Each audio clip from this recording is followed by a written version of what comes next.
The Science of Being Great by Wallace D. Wattles. Chapter 1. Any person may become great.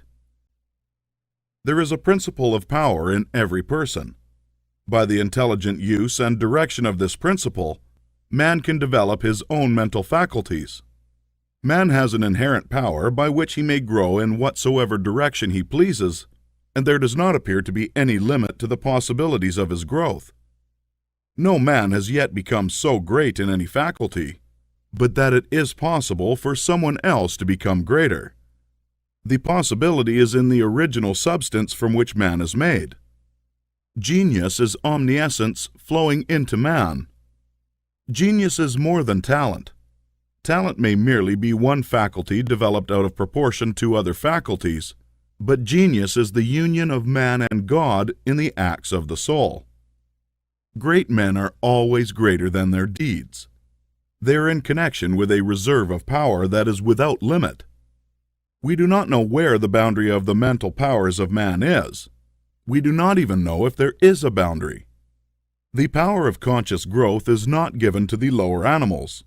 It is man's alone, and may be developed and increased by him. The lower animals can, to a great extent, be trained and developed by man, but man can train and develop himself. He alone has this power, and he has it to an apparently unlimited extent.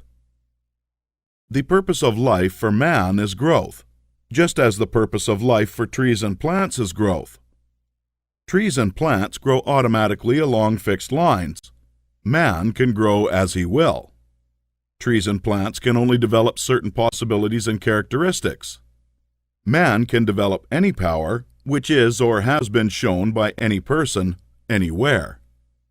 Nothing that is possible in spirit is impossible in flesh and blood. Nothing that man can think is impossible in action. Nothing that man can imagine is impossible of realization. Man is formed for growth, and he is under the necessity of growing. It is essential to his happiness that he should continuously advance. Life without progress becomes unendurable, and the person who ceases from growth must either become imbecile or insane. The greater and more harmonious and well-rounded his growth, the happier man will be. There is no possibility in any man that is not in every man, but if they proceed naturally, no two men will grow into the same thing or be alike. Every man comes into the world with a predisposition to grow along certain lines, and growth is easier for him along those lines than in any other way. This is a wise provision, for it gives endless variety. It is as if a gardener should throw all his bulbs into one basket. To the superficial observer, they would look alike, but growth reveals a tremendous difference. So of men and women. They are like a basket of bulbs. One may be a rose and add brightness and color to some dark corner of the world. One may be a lily and teach a lesson of love and purity to every eye that sees. One may be a climbing vine and hide the rugged outlines of some dark rock. One may be a great oak among whose boughs the birds shall nest and sing, and beneath whose shade the flock shall rest at noon. But every one will be something worthwhile, something rare, something perfect. There are undreamed of possibilities in the common lives all around us in a large sense. There are no common people. In times of national stress and peril, the cracker box loafers of the corner store and the village drunkard become heroes and statesmen through the quickening of the principle of power within them. There is a genius in every man and woman waiting to be brought forth. Every village has its great man or woman, someone to whom all go for advice in time of trouble, someone who is instinctively recognized as being great in wisdom and insight. To such a one, the minds of the whole community turn in times of local crisis. He is tactically recognized as being great. He does small things in a great way. He could do great things as well if he did but undertake them. So can any man, so can you. The principle of power, gives us what we ask of it. If we only undertake little things, it only gives us power for little things. But if we try to do great things in a great way, it gives us all the power there is. But beware of undertaking great things in a small way. Of that we will speak farther on. There are two mental attitudes a man may take. One makes him like a football. It has resilience and reacts strongly when force is applied to it, but it originates nothing. It never acts of itself. There is no power within it. Men of this type are controlled by circumstances and environment. Their destinies are decided by things external to themselves. The principle of power within them is never really active at all.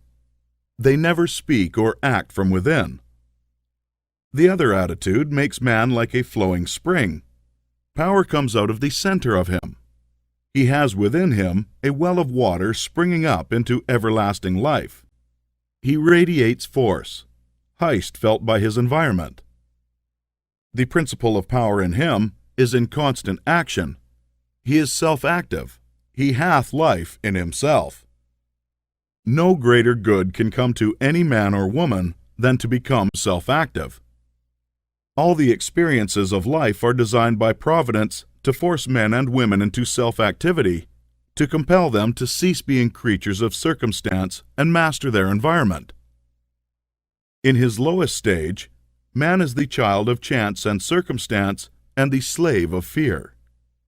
His acts are all reactions resulting from the impingement upon him of forces in his environment.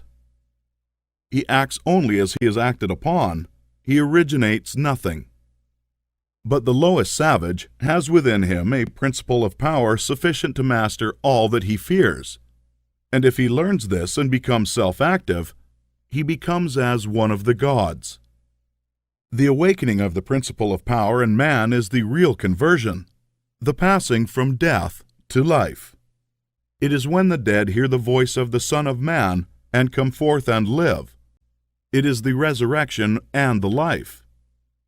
When it is awakened, man becomes a son of the highest, and all power is given to him in heaven and on earth. Nothing was ever in any man that is not in you. No man ever had more spiritual or mental powers than you can attain, or did greater things than you can accomplish. You can become what you want to be. Chapter 2. Heredity and Opportunity. You are not barred from attaining greatness from heredity. No matter who or what your ancestors may have been, or how unlearned or lowly their station, the upward way is open for you. There is no such thing as inheriting a fixed mental position. No matter how small the mental capital we receive from our parents, it may be increased. No man is born incapable of growth. Heredity counts for something. We are born with subconscious mental tendencies, as for instance, a tendency to melancholy, or cowardice, or to ill temper. But all these subconscious tendencies may be overcome. When the real man awakens and comes forth, he can throw them off very easily. Nothing of this kind need keep you down. If you have inherited undesirable mental tendencies, you can eliminate them and put desirable tendencies in their places. An inherited mental trait is a habit of thought of your father or mother impressed upon your subconscious mind. You can substitute the opposite impression by forming the opposite habit of thought. You can substitute a habit of cheerfulness for a tendency to despondency. You can overcome cowardice or ill temper. Heredity may count for something too, in an inherited conformation of the skull. There is something in phrenology, if not as much as its exponents claim. It is true that the different faculties are localized in the brain, and that the power of a faculty depends on the number of active brain cells in its area. A faculty whose brain area is large is likely to act with more power than one whose cranial section is small. Hence, persons with certain conformations of the skull show talent as musicians, orators, mechanics, and so on. It has been argued from this that a man's cranial formation must, to a great extent, decide his station in life, but this is an error. It has been found that a small brain section, with many fine and active cells, gives as powerful expression to faculty as a larger brain with coarser cells, and it has been found that by turning the principle of power into any section of the brain, with the will and purpose to develop a particular talent, the brain cells may be multiplied indefinitely. Any faculty, power, or talent you possess, no matter how small or rudimentary, may be increased. You can multiply the brain cells in this particular area until it acts as powerfully as you wish. It is true that you can act most easily through those faculties that are now most largely developed. You can do, with the least effort, the things which come naturally. But it is also true that if you will make the necessary effort, you can develop any talent. You can do what you desire to do and become what you want to be. When you fix upon some ideal and proceed as hereinafter directed, all the power of your being is turned into the faculties required in the realization of that ideal. More blood and nerve force go to the corresponding sections of the brain, and the cells are quickened, increased, and multiplied in number. The proper use of the mind of man will build a brain capable of doing what the mind wants to do. The brain does not make the man makes the brain. Your place in life is not fixed by heredity, nor are you condemned to the lower levels by circumstance or lack of opportunity. The principle of power in man is sufficient for all the requirements of his soul. No possible combination of circumstances can keep him down if he makes his personal attitude right and determines to rise. The power, which formed man and proposed him for growth, also controls the circumstances of society, industry, and government, and the power is never divided against itself. The power which is in you is in the things around you, and when you begin to move forward, the things will arrange themselves for your advantage, as described in later chapters in this book. Man was formed for growth, and all things external were designed to promote his growth. No sooner does a man awaken his soul and enter on the advancing way than he finds that not only is God for him, but nature, society, and his fellow men are for him also. And all things work together for his good if he obeys the law. Poverty is no bar to greatness, for poverty can always be removed. Martin Luther, as a child, sang in the streets for bread. Linnaeus, the naturalist, had only $40 with which to educate himself. He mended his own shoes and often had to beg meals from his friends.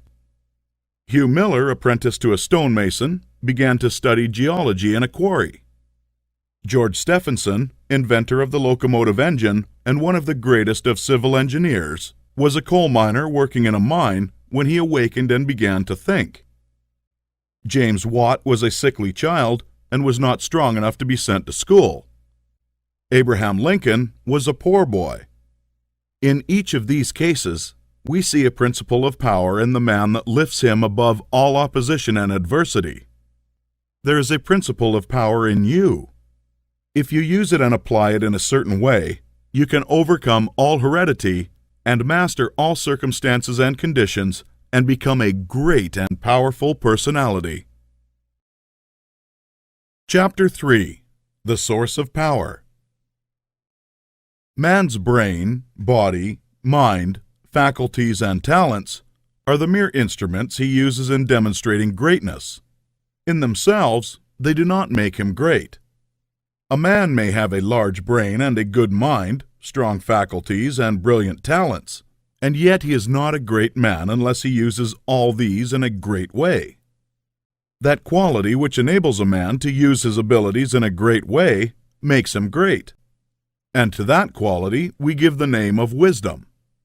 Wisdom is the essential basis of greatness. Wisdom is the power to perceive the best ends to aim at and the best means for reaching those ends. It is the power to perceive the right thing to do. The man who is wise enough to know the right thing to do, who is good enough to wish to do only the right thing, and who is able and strong enough to do the right thing, is a truly great man. He will instantly become marked as a personality of power in any community, and men will delight to do him honor. Wisdom is dependent upon knowledge. Where there is complete ignorance, there can be no wisdom, no knowledge of the right thing to do. Man's knowledge is comparatively limited, and so his wisdom must be small, unless he can connect his mind with knowledge greater than his own and draw from it, by inspiration, the wisdom that his own limitations deny him. This he can do. This is what the really great men and women have done. Man's knowledge is limited and uncertain, therefore he cannot have wisdom in himself. Only God knows all truth. Therefore, only God can have real wisdom or the right thing to do at all times, and man can receive wisdom from God. I proceed to give an illustration. Abraham Lincoln had limited education, but he had the power to perceive truth. In Lincoln, we see preeminently apparent the fact that real wisdom consists knowing the right thing to do at all times and under all circumstances. In having the will to do the right thing, and in having talent and ability enough to be competent and able to do the right thing. Back in the days of the abolition agitation and during the compromise period, when all other men were more or less confused as to what was right or as to what ought to be done, Lincoln was never uncertain. He saw through the superficial arguments of the pro-slavery men. He saw also the impracticability and the fanaticism of the abolitionists. He saw the right ends to aim at, and he saw the best means to attain those ends. It was because men recognized that he perceived truth and knew the right thing to do that they made him president. Any man who develops the power to perceive truth, and who can show that he always knows the right thing to do and that he can be trusted to do the right thing, will be honored and advanced. The whole world is looking eagerly for such men. When Lincoln became president, he was surrounded by a multitude of so-called able advisers, hardly any two of whom were agreed. At times, almost the whole North was opposed to what he had proposed to do. But he saw the truth when others were misled by appearances. His judgment was seldom or never wrong. He was at once the ablest statesman and the best soldier of the period. Where did he, a comparatively unlearned man, get his wisdom? It was not due to some peculiar formation of his skull, or to some fineness of texture of his brain. It was not due to some physical characteristic. It was not even a quality of mind due to superior reasoning power. Processes of reason do not often reach knowledge of truth. It was due to a spiritual insight. He perceived truth, but where did he perceive it, and whence did the perception come? We see something similar in Washington, whose faith and courage, due to his perception of truth, held the colonies together during the long and often apparently hopeless struggle of the Revolution. We see something of the same thing in the phenomenal genius of Napoleon, who always knew, in military matters, the best means to adopt. We see that the greatness of Napoleon was in nature rather than in Napoleon, and we discover back of Washington and Lincoln something greater than either Washington or Lincoln. We see the same thing in all great men and women. They perceive truth, but truth cannot be perceived until it exists, and there can be no truth until there is a mind to perceive it. Truth does not exist apart from mind. Washington and Lincoln were in touch and communication with a mind that knew all knowledge and contained all truth. The same is true of all who manifest wisdom. Wisdom is obtained by reading the mind of God. Chapter 4. The Mind of God. There is a cosmic intelligence that is in all things and through all things. This is the one real substance. From it, all things proceed. It is intelligent substance or mind stuff. It is God. Where there is no substance, there can be no intelligence. For where there is no substance, there is nothing. Where there is thought, there must be a substance which thinks. Thought cannot be a function, for function is a motion, and it is inconceivable that mere motion should think. Thought cannot be vibration, for vibration is motion, and that motion should be intelligent is not thinkable. Motion is nothing but the moving of substance. If there be intelligence shown, it must be in the substance and not in the motion. Thought cannot be the result of motions in the brain. If thought is in the brain, it must be in the brain substance and not in the motions which brain substance makes. But thought is not in the brain substance, for brain substance, without life, is quite unintelligent and dead. Thought is the life principle that animates the brain in the spirit substance which is the real man. The brain does not think. The man thinks and expresses his thought through the brain. There is a spirit substance that thinks, just as the spirit substance of man permeates his body and thinks and knows in the body, so the original spirit substance, God, permeates all nature and thinks and knows in nature. Nature is as intelligent as man and knows more than man. Nature knows all things. The all-mind has been in touch with all things from the beginning, and it contains all knowledge. Man's experience covers a few things, and these things man knows. But God's experience covers all the things that have happened since the creation, from the wreck of a planet to the passing of a comet to the fall of a sparrow. All that is and all that has been are present in the intelligence that is wrapped about us and enfolds us and presses upon us from every side. All the encyclopedias men have written are but trivial affairs compared to the vast knowledge held by the mind in which men live, move, and have their being. The truths men perceive by inspiration are thoughts held in their mind. If they were not thoughts, men could not perceive them, for they would have no existence, and they could not exist as thoughts unless there is a mind for them to exist in, and a mind is nothing else than a substance which thinks.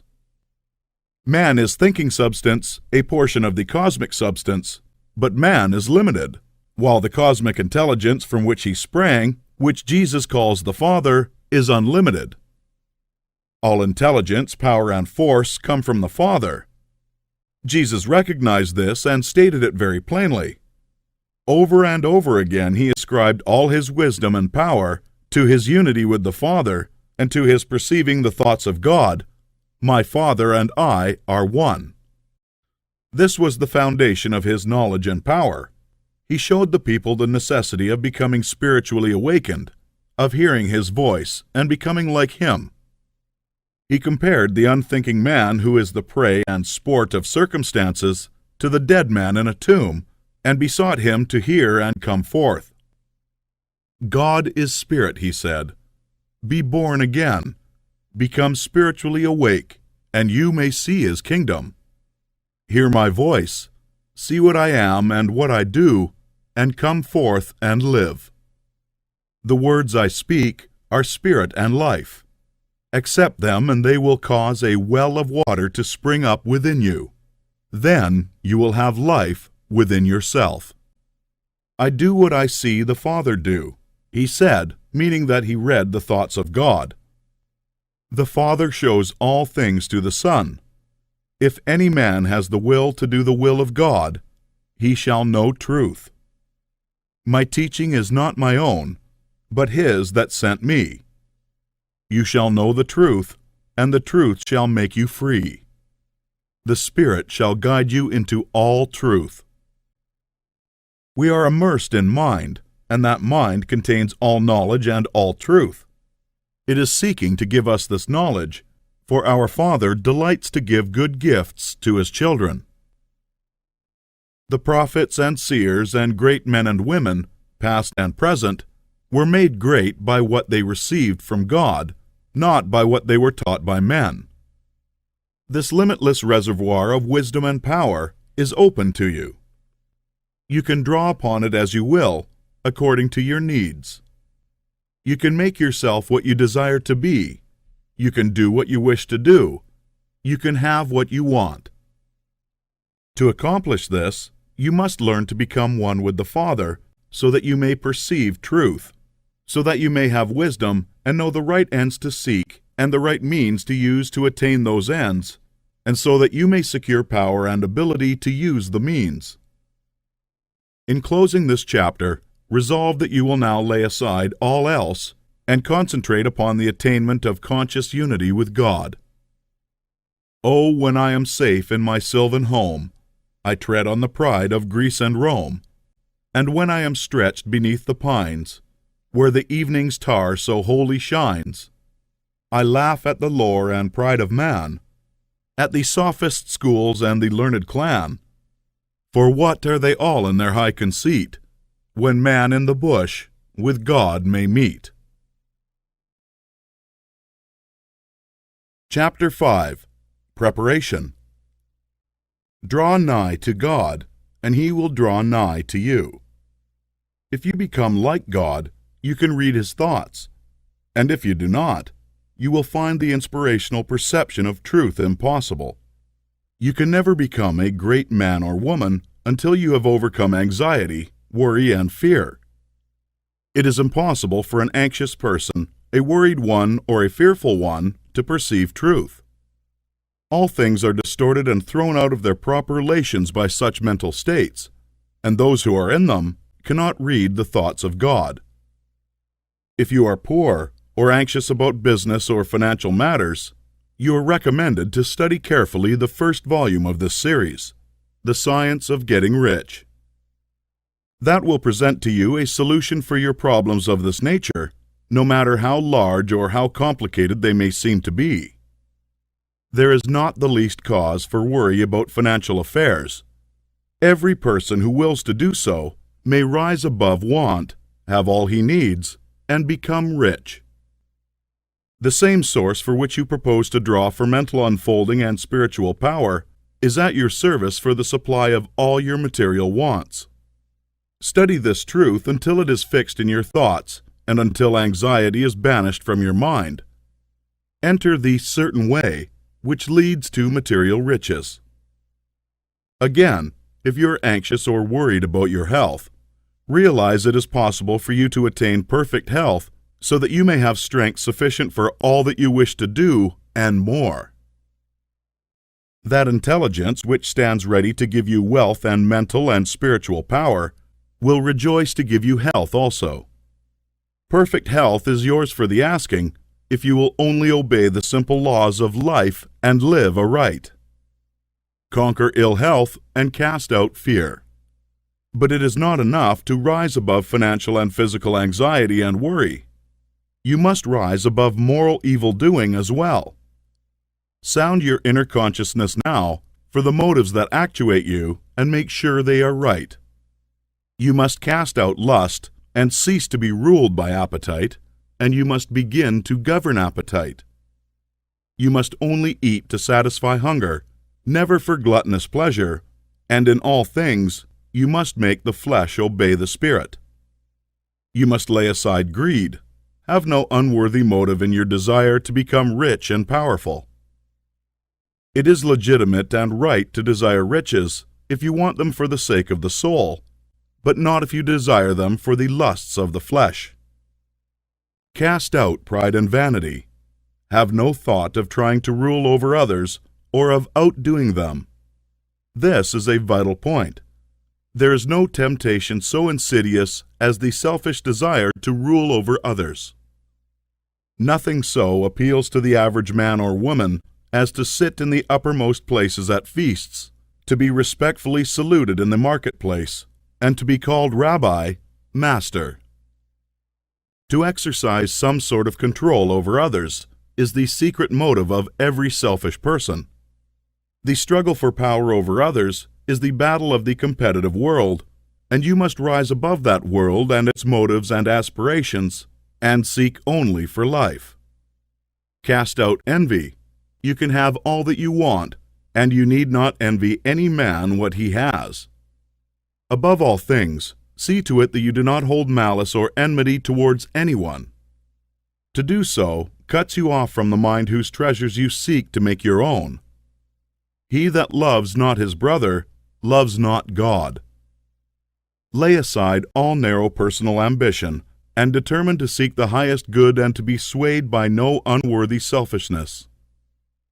Go over all the foregoing, and set these moral temptations out of your heart one by one. determined to keep them out. Then resolve that you will not only abandon all evil thought, but that you will forsake all deeds, habits, and courses of action which do not commend themselves to your noblest ideals. This is supremely important. Make this resolution with all the power of your soul, and you are ready for the next step toward greatness, which is explained in the following chapter. Chapter 6. The Social Point of View. Without faith, it is impossible to please God, and without faith, it is impossible for you to become great. The distinguishing characteristics of all really great men and women is an unwavering faith. We see this in Lincoln during the dark days of the war. We see it in Washington at Valley Forge. We see it in Livingstone, the crippled missionary threading the mazes of the dark continent, his soul aflame with the determination to let in the light upon the accursed slave trade, which his soul abhorred. We see it in Luther and in Francis Willard, in every man and woman who has attained a place on the muster roll of the great ones of the world.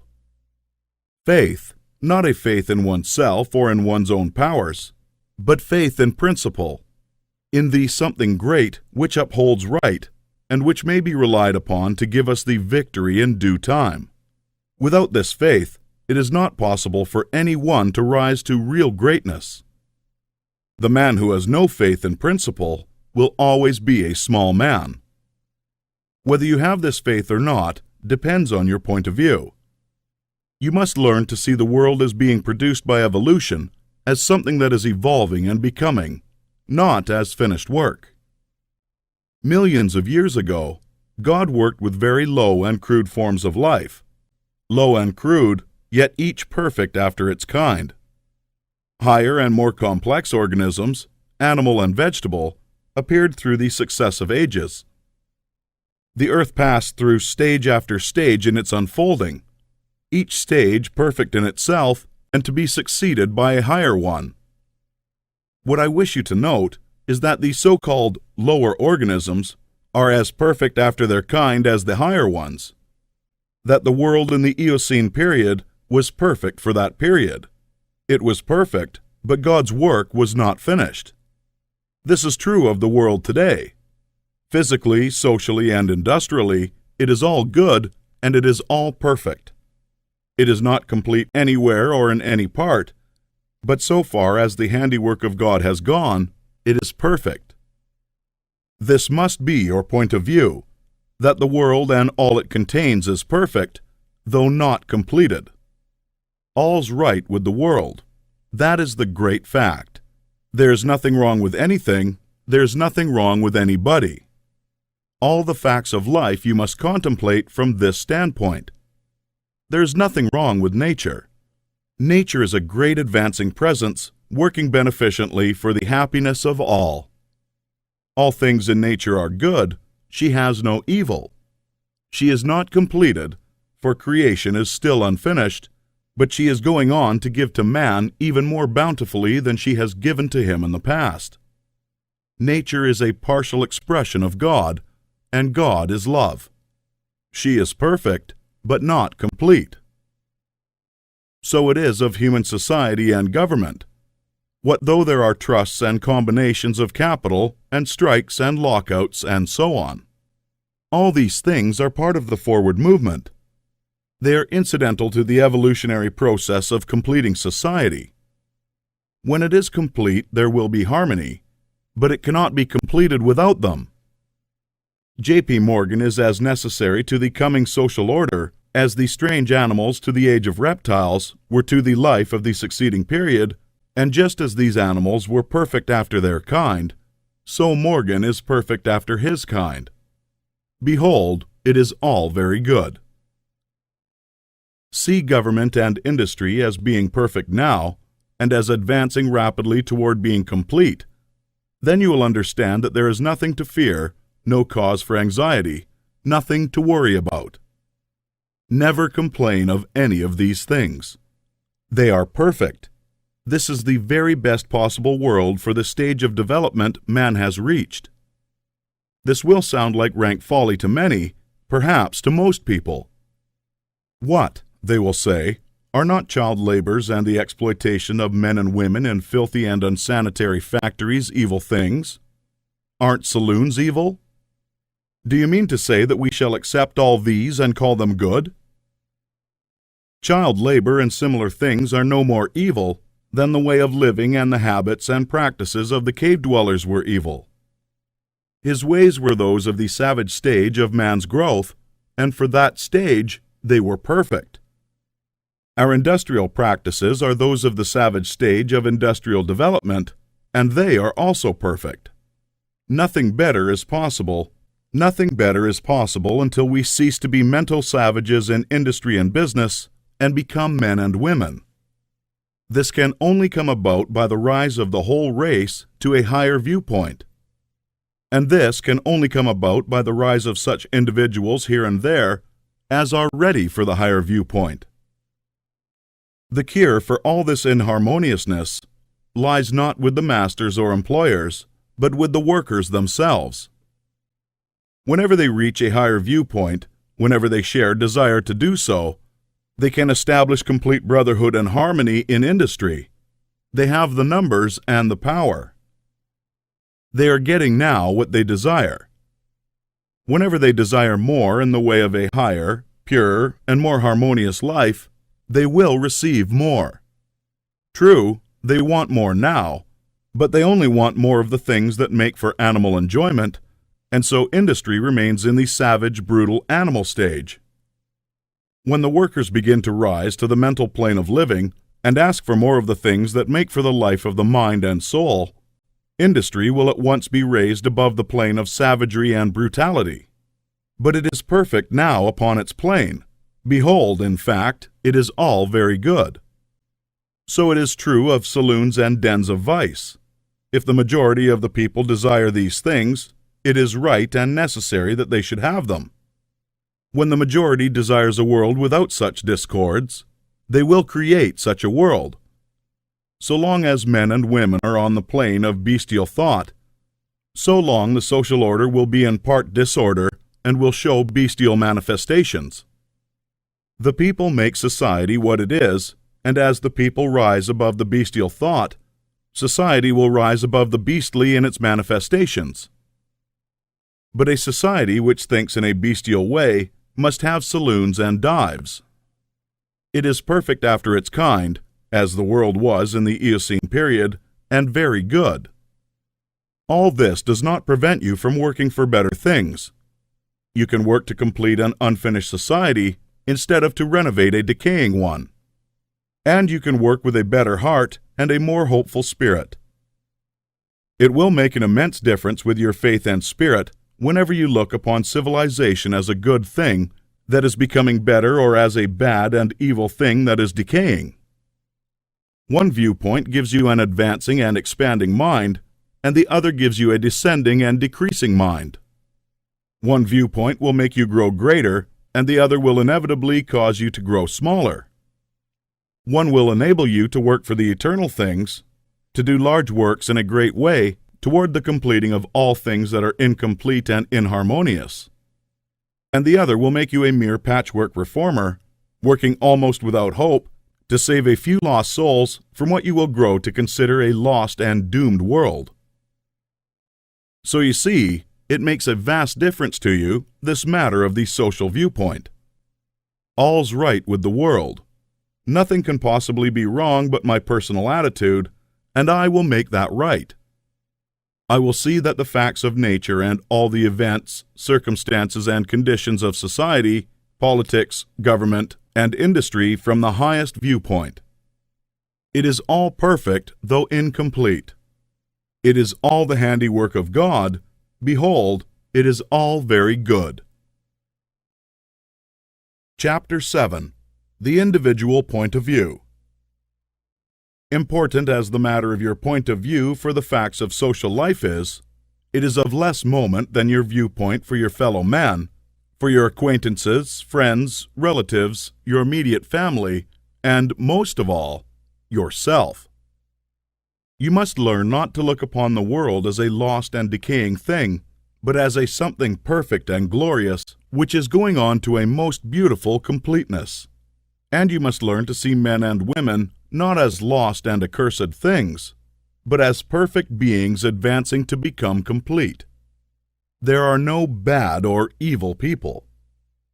An engine, which is on the rails pulling a heavy train, is perfect after its kind, and it is good.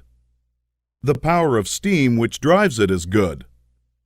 Let a broken rail throw the engine into the ditch, and it does not become bad or evil by being so displaced. It is a perfectly good engine, but off the track. The power of steam that drives it into the ditch and wrecks it is not evil, but a perfectly good power. So that which is misplaced or applied in an incomplete or partial way is not evil. There are no evil people. There are perfectly good people who are off the track, but they do not need condemnation or punishment. They only need to get upon the rails again.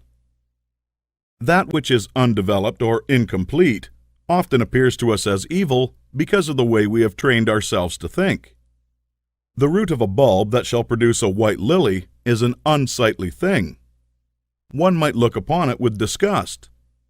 But how foolish we should be to condemn the bulb for its appearance when we know the lily is within it. The root is perfect after its kind. It is a perfect but incomplete lily, and so we must learn to look upon every man and woman, no matter how unlovely in outward manifestation. They are perfect in their stage of being, and they are becoming complete. Behold, all is very good. Once we come into a comprehension of this fact and arrive at this point of view, we lose all desire to find fault with people, to judge them, criticize them, or condemn them. We no longer work as those who are saving lost souls, but as those who are among the angels, working out the completion of a glorious heaven. We are born of the Spirit, and we see the kingdom of God. We no longer see men as trees walking, but our vision is complete. We have nothing but good words to say. It is all good, a great and glorious humanity coming to completeness. And in our association with men, this puts us into an expansive and enlarging attitude of mind. We see them as great beings, and we begin to deal with them in their affairs in a great way. But if we fall to the other point of view and see a lost and degenerate race, we shrink into the contracting mind, and our dealings with men and their affairs will be in a small and contracted way. Remember to hold steady to this point of view. If you do, you cannot fail to begin at once to deal with your acquaintances and neighbors and with your own family as a great personality deals with men. This same viewpoint must be the one from which you regard yourself. You must always see yourself as a great advancing soul. Learn to say, "There is that in me of which I am made, which knows no imperfection, weakness, or sickness. The world is incomplete, but God in my own consciousness is both perfect and complete. Nothing can be wrong but my own personal attitude, and my own personal attitude can be wrong only when I disobey that which is within. I am a perfect manifestation of God so far as I have gone, and I will press on to be complete. I will trust and not be afraid. When you are able to say this understandingly, you will have lost all fear, and you will be far advanced upon the road to the development of a great and powerful personality." Chapter 8. Consecration. Having attained to the viewpoint that puts you into the right relations with the world and with your fellow man, the next step is consecration. And consecration in its true sense simply means obedience to the soul. You have that within you, that which is always impelling you toward the upward and advancing way, and that impelling something is the divine principle of power. You must obey it without question. No one will deny the statement that if you are to be great, the greatness must be a manifestation of something within. Nor can you question that this something must be the very greatest and highest that is within. It is not the mind or the intellect or the reason. You cannot be great if you go no further back to your principle than to your reasoning power. Reason knows neither principle nor morality. Your reason is like a lawyer, in that it will argue for either side. The intellect of a thief will plan robbery and murder as readily as the intellect of a saint will plan a great philanthropy. Intellect helps us see the best means and manner of doing the right thing, but intellect never shows us the right thing. Intellect and reason serve the selfish man for his selfish ends as readily as they serve the unselfish man for his unselfish ends. Use intellect and reason without regard to principle, and you may become known as a very able person, but you will never become known as a person whose life shows the power of real greatness.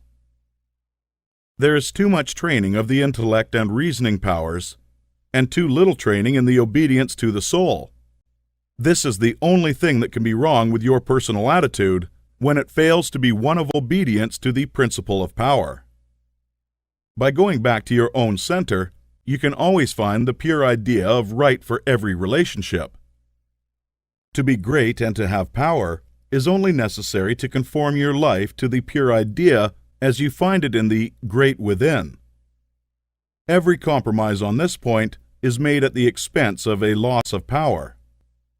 This you must remember. There are many ideas in your mind that you have outgrown, and which, from force of habit, you still permit to dictate the actions of your life. Cease all this. Abandon everything you have outgrown. There are many ignoble customs, social and other, which you still follow, although you know they tend to dwarf and belittle you and keep you acting in a small way. Rise above all this. I do not say that you should absolutely disregard conventionalities or the commonly accepted standards of right or wrong. You cannot do this, but you can deliver your soul from most of the narrow restrictions that bind the majority of your fellow men. Do not give your time and strength to the support of obsolete institutions, religion or otherwise. Do not be bound by creeds in which you do not believe. Be free. You have perhaps formed some sensual habits of mind or body. Abandon them. You still indulge in distrustful fears that things will go wrong, or that people will betray you or mistreat you. Get above all of them. You still act selfishly in many ways and on many occasions. Cease to do so. Abandon all these, and in place of them, put the best actions you can form a conception of in your mind. If you desire to advance and you are not doing so, remember that it can only be because your thought is better than your practice. You must do as well as you think. Let your thoughts be ruled by principle, and then live up to your thoughts. Let your attitudes in business, in politics, in neighborhood affairs, and in your own home be the expression of the best thoughts you can think. Let your manner toward all men and women, great and small, and especially to your own family circle, always be the most kindly, gracious, and courteous you can picture in your imagination.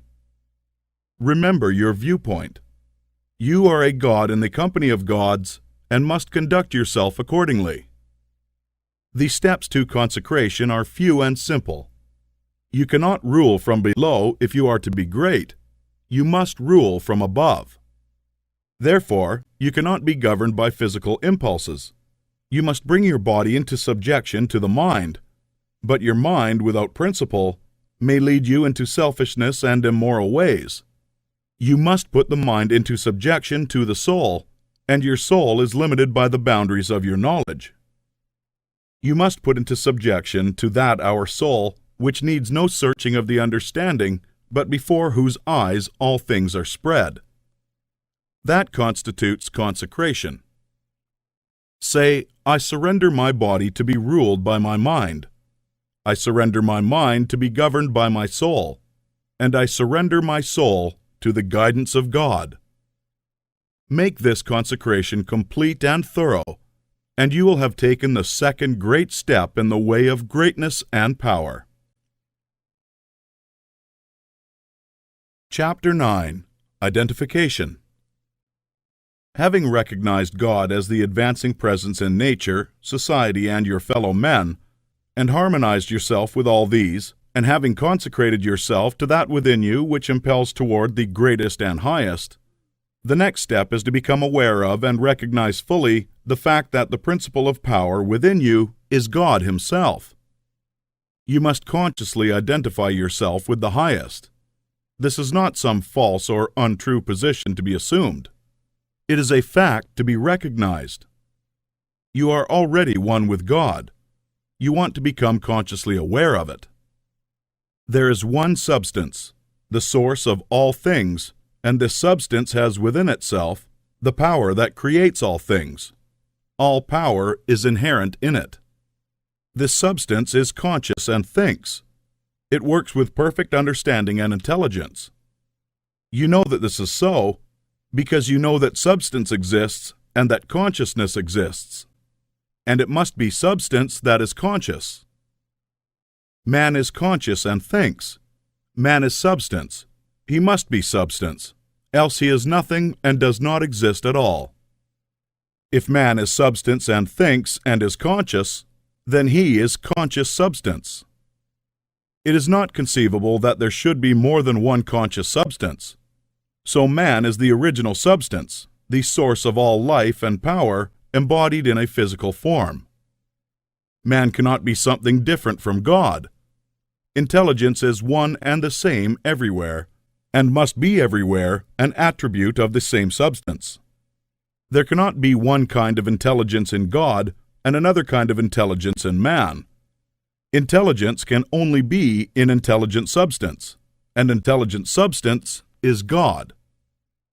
Man is of one and the same stuff with God, and so all the talents, powers, and possibilities that are in God are in man, not just in a few exceptional men, but in everyone. All power is given to man, in heaven and on earth. Is it not written, "Ye are gods"? The principle of power in man is man himself, and man himself is God. But while man is original substance and has within him all power and possibilities, his consciousness is limited. He does not know all there is to know, and so he is liable to error and mistake.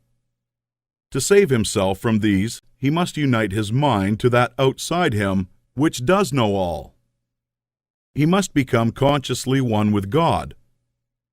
There is a mind surrounding him on every side, closer than breathing, nearer than hands and feet, and in his mind is the memory of all that has ever happened, from the greatest convulsions of nature in prehistoric days to the fall of a sparrow in this present time, and all that is in existence now as well.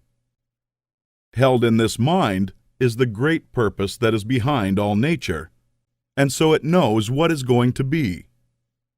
Man is surrounded by a mind that knows all that there is to know, past and present, and to come. Everything that men have said or done or written is present there. Man is of the same one, identical stuff with this mind. He proceeded from it, and he can so identify himself with it that he may know what he knows. "My Father is greater than I," said Jesus. "I come from him. I and my Father are one."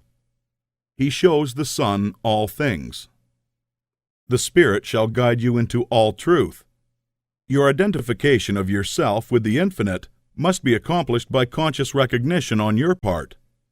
Recognizing it as a fact that there is only God and that all intelligence is in the one substance, you must affirm somewhat after this wise: there is only one, and that one is everywhere. I surrender myself to conscious unity with the highest. Not I, but the Father. I will be one with the Supreme, and to lead the divine life. I am one with infinite consciousness. There is but one mind, and I am that mind. I that speak unto you am He.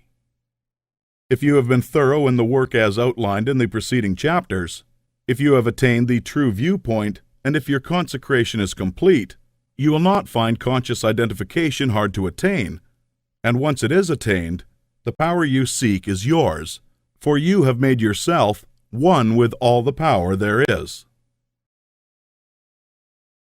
Chapter 10. Idealization. You are a thinking center in original substance. and the thoughts of original substance have creative power. Whatever is formed in its thought and held as thought form must come into existence as a visible and so-called material form, and a thought form held in thinking substance is a reality. It is a real thing, whether it has yet become visible to mortal eye or not. This is a fact that you should impress upon your understanding, that a thought held in thinking substance is a real thing, a form, and has actual existence, although it is not visible to you. You internally take the form in which you think of yourself, and you surround yourself with the invisible forms of those things with which you associate in your thoughts. If you desire a thing, picture it clearly and hold the picture steadily in mind until it becomes a definite thought form. And if your practices are not such as to separate you from God, the thing you will want will come to you in material form. It must do so in obedience to the law by which the universe was created. Make no thought form of yourself in connection with disease or sickness, but form a conception of health. Make a thought form of yourself as strong and hearty and perfectly well. Impress this thought form on creative intelligence, and if your practices are not in violation of the laws by which the physical body is built, your thought form will become manifest in your flesh. This also is certain. It comes by obedience to law. Make a thought form of yourself as you desire to be, and set your ideal as near to perfection as your imagination is capable of forming the conception. Let me illustrate. If a young law student wishes to become great, let him picture himself, while attending to the viewpoint, consecration, and identification as previously directed, as a great lawyer, pleading his case with matchless eloquence and power before the judge and jury, as having an unlimited command of truth, of knowledge, and of wisdom. Let him picture himself as the great lawyer in every possible situation and contingency. While he is still only the student in all circumstances, let him never forget or fail to he the great lawyer in his thought form of himself. As the thought form grows more definite and habitual in his mind, the creative energies, both within and without, are set at work. He begins to manifest the form from within, and all the essentials without, which go into the picture, begin to be impelled toward him. He makes himself into the image, and God works with him. Nothing can prevent him from becoming what he wishes to be. In the same general way, the musical student pictures himself as performing perfect harmonies and as delighting vast audiences. The actor forms the highest conception he is capable of in regard to his art and applies this conception to himself. The farmer and the mechanic do exactly the same thing. Fix upon your ideal of what you wish to make of yourself. Consider well and be sure that you make the right choice. That is, the one that will be most satisfactory to you in a general way. Do not pay too much attention to the advice or suggestions to those around you. Do not believe that anyone can know better than yourself what is right for you. Listen to what others have to say, but always form your own conclusions. Do not let other people decide what you are to be. Be what you feel that you want to be. Do not be misled by a false notion of obligation or duty. You can owe no possible obligation or duty to others that should prevent you from making the most of yourself. Be true to yourself, and you cannot then be false to any man.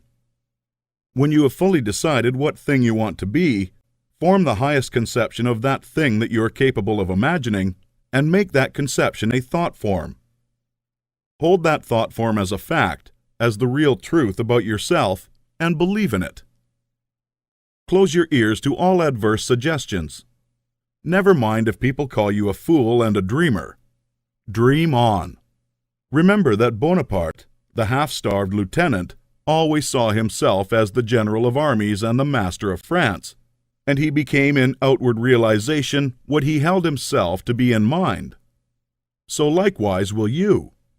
Attend carefully to all that has been said in the preceding chapters, and act as directed in the following ones, and you will become what you want to be. Chapter 11. Realization. If you were to stop with the close of the last chapter, however, you would never become great. You would be indeed a mere dreamer of dreams, a castle builder. Too many do stop there. They do not understand the necessity for present action in realizing the vision and bringing the thought form into manifestation. Two things are necessary. Firstly, the making of the thought form, and secondly, the actual appropriation to yourself of all that goes into and around the thought form. We have discussed the first. Now we will proceed to give directions for the second. When you have made your thought form, you're already, in your interior, what you want to be. Next, you must become externally what you want to be. You are already great within, but you are not yet doing the great things without. You cannot begin on the instant to do great things. You cannot be before the world the great actor or lawyer or musician or personality you know yourself to be. No one will entrust great things to you as yet, for you have not made yourself known. But you can always begin to do small things in a great way. Here lies the whole secret. You can begin to be great today, in your own home, in your store or office, on the street, everywhere. You can begin to make yourself known as great, and you can do this by doing everything you do in a great way. You must put the whole power of your great soul into every act, however small and commonplace, and so reveal to your family, your friends, and neighbors what you really are. Do not brag or boast of yourself. Do not go about telling people what a great personage you are. Simply live in a great way. No one will believe you if you tell them you are a great man, but no one can doubt your greatness if you show it in your actions. In your domestic circle, be so just, so generous, so courteous and kindly that your family, your wife, husband, children, brothers and sisters, shall know that you are a great and noble soul. In all your relations with men, be great, just, generous, courteous, and kindly. The great are never otherwise. This is your attitude. Next, and most important, you must have absolute faith in your own perceptions of truth. Never act in haste or hurry. Be deliberate in everything. Wait until you feel that you know the true way. And when you do feel that you know the true way, be guided by your own faith, though the entire world shall disagree with you. If you do not believe what God tells you in little things, you will never draw upon His wisdom and knowledge in larger things. When you feel deeply that a certain act is the right act, do it and have perfect faith that the consequences will be good. When you are deeply impressed that a certain thing is true, no matter what the appearances to the contrary may be, accept that thing as true and act accordingly. The one way to develop a perception of truth in large things is to trust absolutely to your present perception of truth in small things. Remember that you are seeking to develop this very power or faculty, the perception of truth. You are learning to read the thoughts of God. Nothing is great and nothing is small in the sight of omnipotence. He holds the sun in its place, but He also notes a sparrow's fall and numbers the hairs on your head. God is as much interested in the little matters of everyday life as He is in the affairs of nations. You can perceive truth about family and neighborhood affairs as well as about matters of statecraft. And the way to begin is to have perfect faith in the truth in these small matters as it is revealed to you from day to day. When you feel deeply impelled to take a course that seems contrary to all reason and worldly judgment, take that course. Listen to the suggestions and advice of others, but always do what you feel deeply in the within to be the true thing to do. Rely with absolute faith at all times on your own perception of truth, but be sure that you listen to God, that you do not act in haste, fear, or anxiety. Rely upon your perception of truth in all the facts and circumstances of life. If you deeply feel that a certain man will be in a certain place on a certain day, go there with perfect faith to meet him. He will be there, no matter how unlikely it may seem. If you feel sure that certain people are making certain combinations or doing certain things, act on the faith that they are doing those things.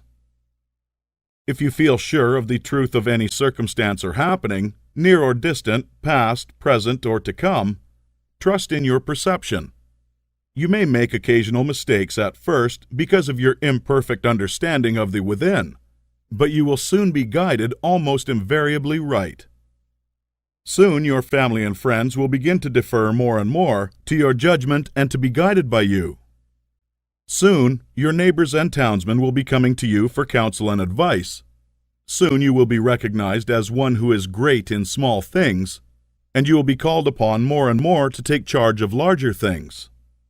All that is necessary to be guided absolutely, in all things, by your inner light, your perception of truth.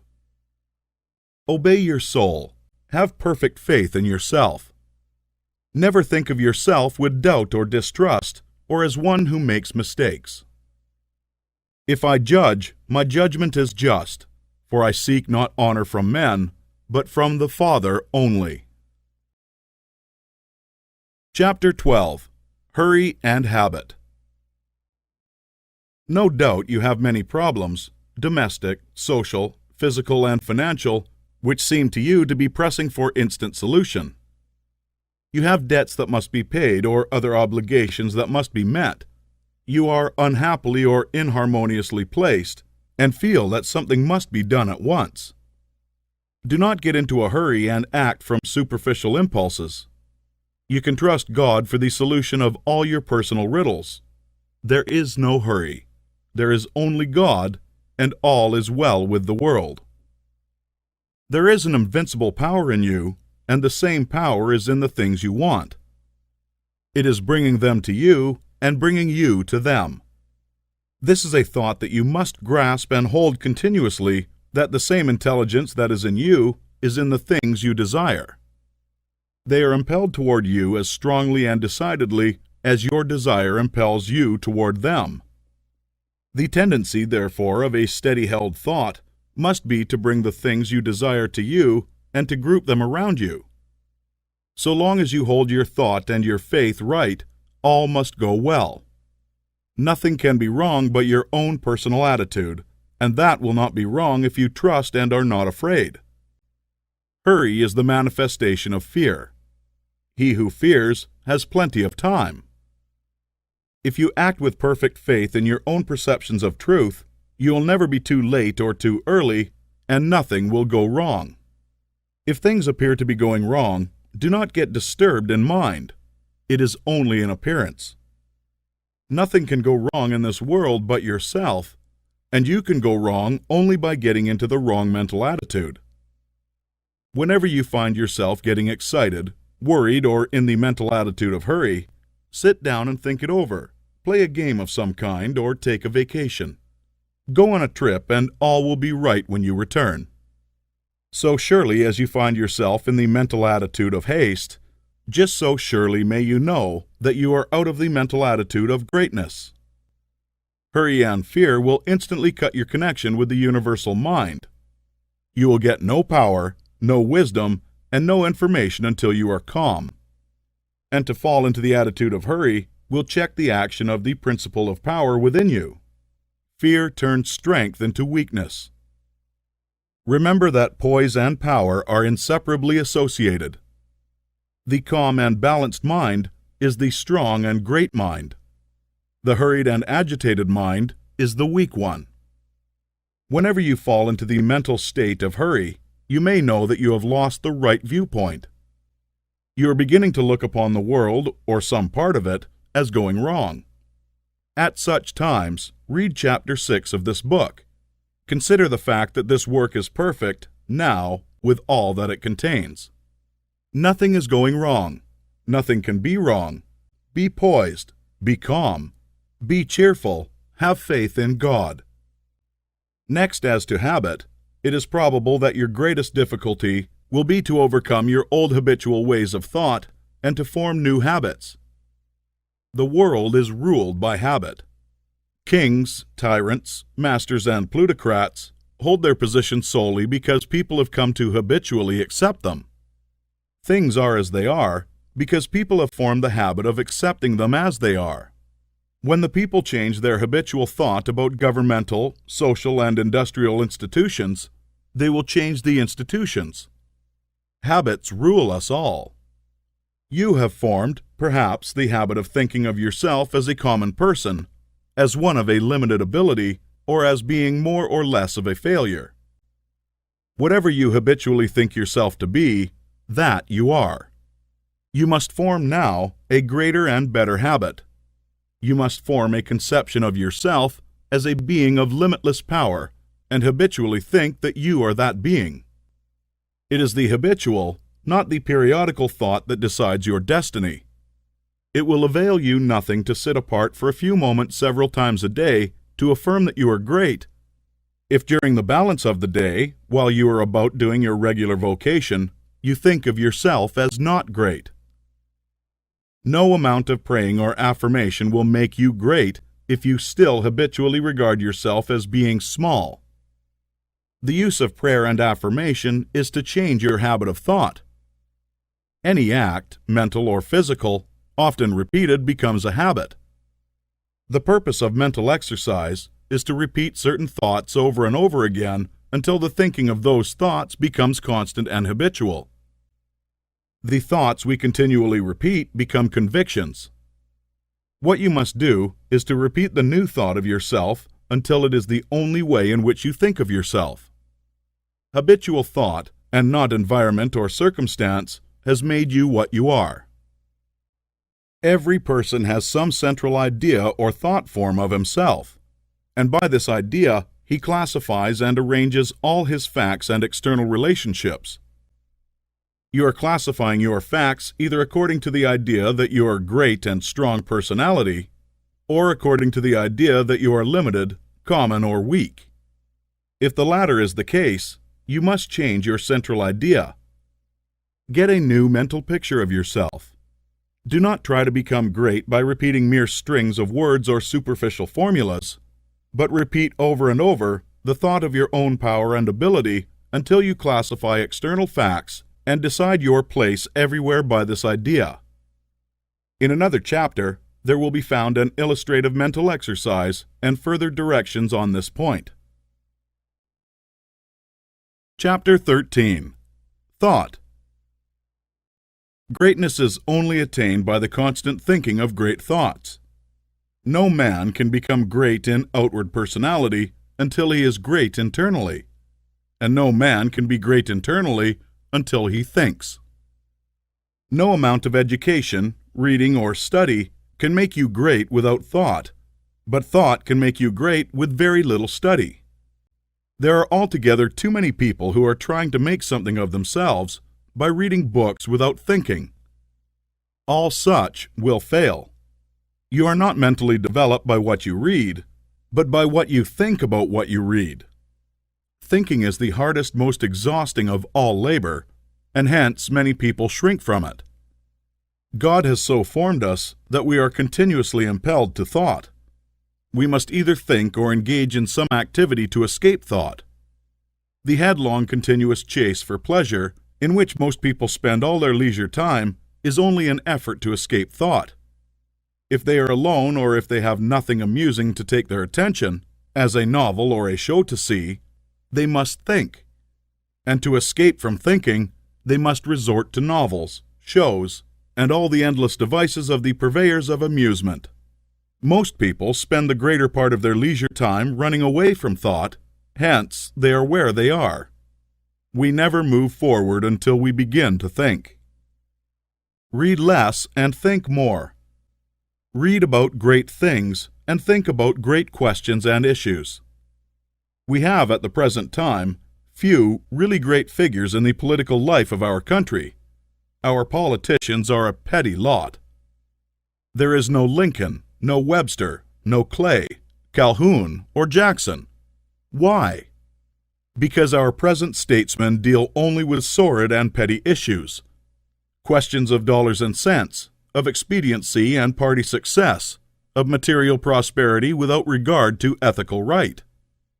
Thinking along these lines does not call forth great souls. The statesmen of Lincoln's time and previous times dealt with questions of eternal truth, of human rights and justice. Men thought of great themes, they thought great thoughts, and they became great men. Thinking, not mere knowledge or information, makes personality. Thinking is growth. You cannot think without growing. Every thought engenders another thought. Write one idea, and others will follow until you have written a page. You cannot fathom your own mind. It has neither bottom nor boundaries. Your first thoughts may be crude, but as you go on thinking, you will use more and more of yourself. You will quicken new brain cells into activity, and you will develop new faculties. Heredity, environment, circumstances, all things must give way before you practice sustained and continuous thought. But, on the other hand, if you neglect to think for yourself and only use other people's thought, you will never know what you are capable of, and you will end by being incapable of anything. There can be no real greatness without original thought. All that a man does outwardly is the expression and completion of his inward thinking. No action is possible without thought. No great action is possible until a great thought has preceded it. Action is the second form of thought, and personality is the materialization of thought. Environment is the result of thought. Things group themselves or arrange themselves around you according to your thought. There is, as Emerson says, some central idea or conception of yourself by which all the facts of your life are arranged and classified. Change this central idea, and you change the arrangement or classification of all the facts and circumstances of your life. You are what you are because you think as you do. You are where you are because you think as you do. You see, then, the immense importance of thinking about the great essentials set forth in the preceding chapters. You must not accept them in any superficial way. You must think about them until they are part of your central idea. Go back to the matter of the point of view and consider, in all its bearings, the tremendous thought that you live in a perfect world among perfect people, and that nothing can possibly be wrong with you but your own personal attitude. Think about this until you fully realize all that it means to you. Consider that this is God's world, and that it is the best of all possible worlds, that He has brought it thus far towards completion by the processes of organic, social, and industrial evolution, and that it is going on to greater completeness and harmony. Consider that there is one great, perfect, intelligent principle of life and power, causing all the changing phenomena of the cosmos. Think about this until you see that it is true, and until you comprehend how you should live and act as a citizen of such a perfect whole. Next, think of the wonderful truth that this great intelligence is in you. It is your own intelligence. It is an inner light impelling you toward the right thing and the best thing, the greatest act, and the highest happiness. It is a principle of power in you, giving you all the ability and genius there is. It will infallibly guide you to the best if you will submit to it and walk in the light. Consider what is meant by your consecration of yourself when you say, "I will obey my soul." This is a sentence of tremendous meaning. It must revolutionize the attitude and behavior of the average person. Then think of your identification with this great Supreme, that all its knowledge is yours and all its wisdom is yours for the asking. You are a god if you think like a god. If you think like a god, you cannot fail to act like a god. Divine thoughts will surely externalize themselves in a divine life. Thoughts of power will end in a life of power. Great thoughts will manifest in great personality. Think well of all this, and then you are ready to act. Chapter 14. Action at Home.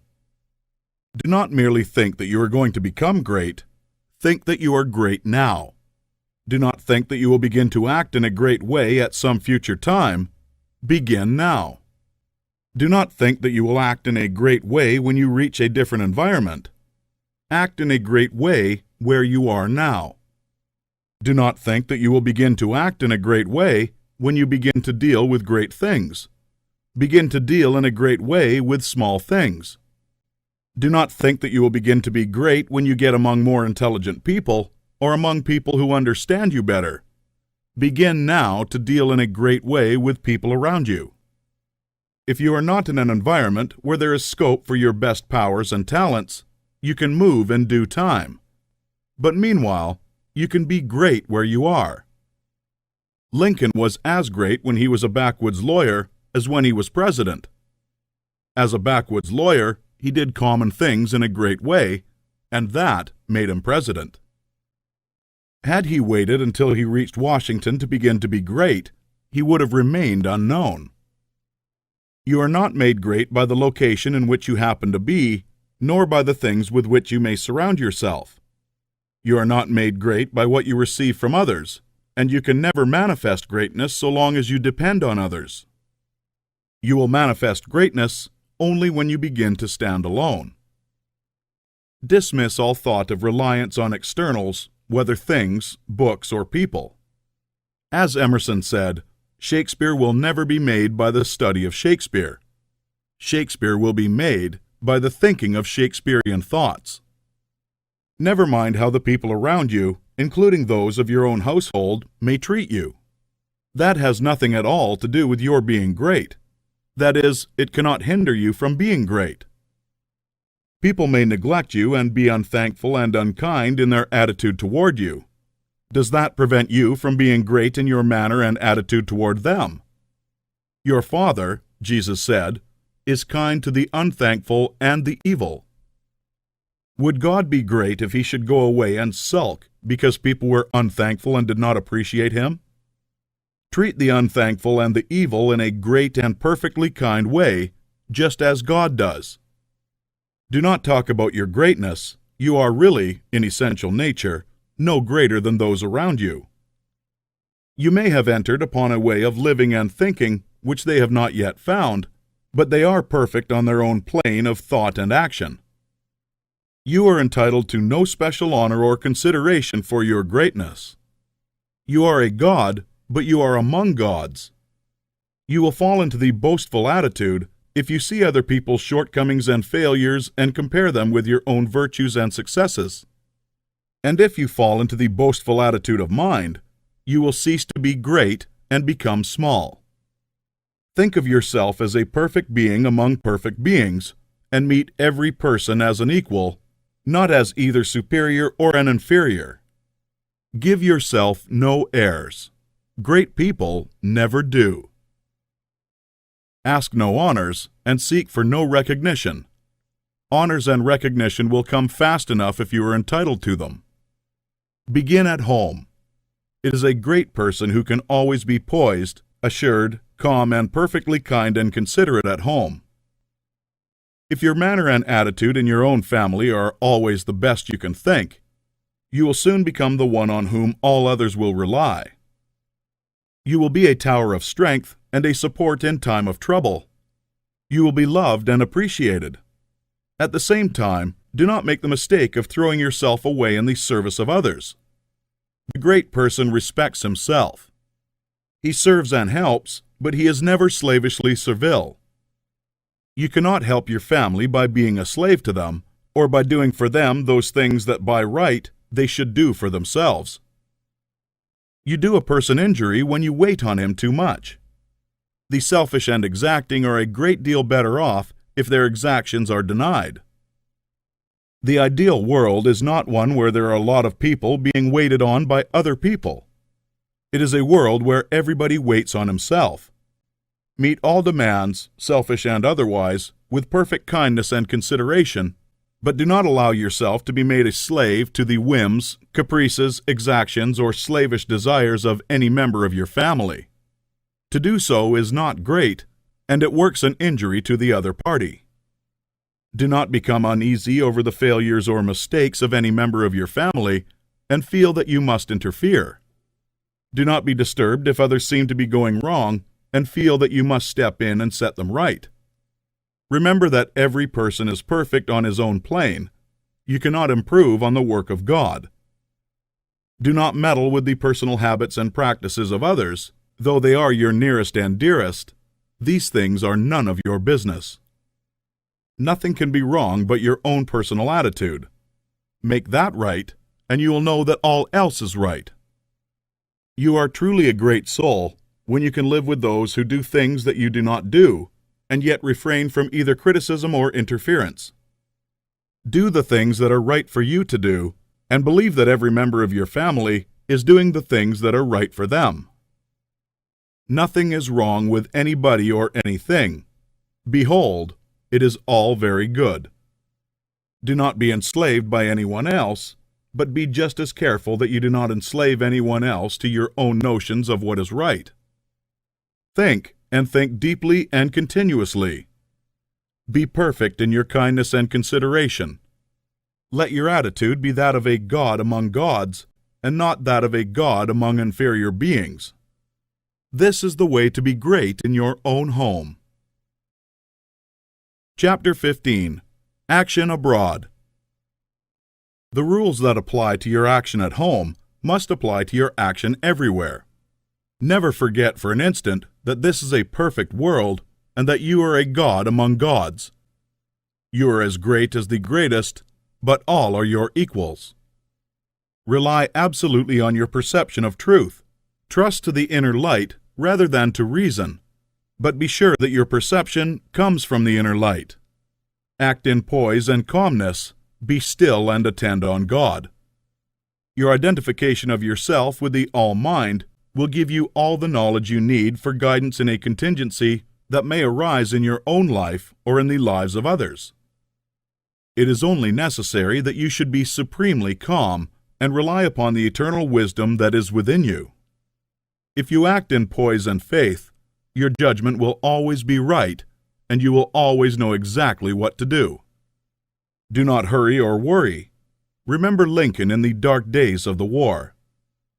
James Freeman Clarke relates that after the Battle of Fredericksburg, Lincoln alone furnished a supply of faith and hope for the nation. Hundreds of leading men from all parts of the country went sadly into his room and came out cheerful and hopeful.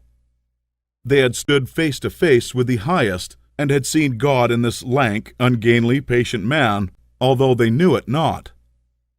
Have perfect faith in yourself and in your own ability to cope with any combination of circumstances that may arise. Do not be disturbed if you are alone. If you need friends, they will be brought to you at the right time. Do not be disturbed if you feel that you are ignorant. The information that you need will be furnished you when it is time for you to have it. That which is in you impelling you forward is in the things and people you need, impelling them toward you. If there is a particular man you need to know, he will be introduced to you. If there is a particular book you need to read, it will be placed in your hands at the right time. All the knowledge you need is coming to you from both external and internal sources. Your information and your talents will always be equal to the requirements of the occasion. Remember that Jesus told his disciples not to worry as to what they should say when brought before the judges. He knew that the power in them would be sufficient for the needs of the hour. As soon as you awaken and begin to use your faculties in a great way, you will apply power to the development of your brain. New cells will be created and dormant cells quickened into activity, and your brain will be qualified as a perfect instrument for your mind. Do not try to do great things until you are ready to go about them in a great way. If you undertake to deal with great matters in a small way, that is, from a low viewpoint, or with incomplete consecration and wavering faith and courage, you will fail. Do not be in a hurry to get to the great things.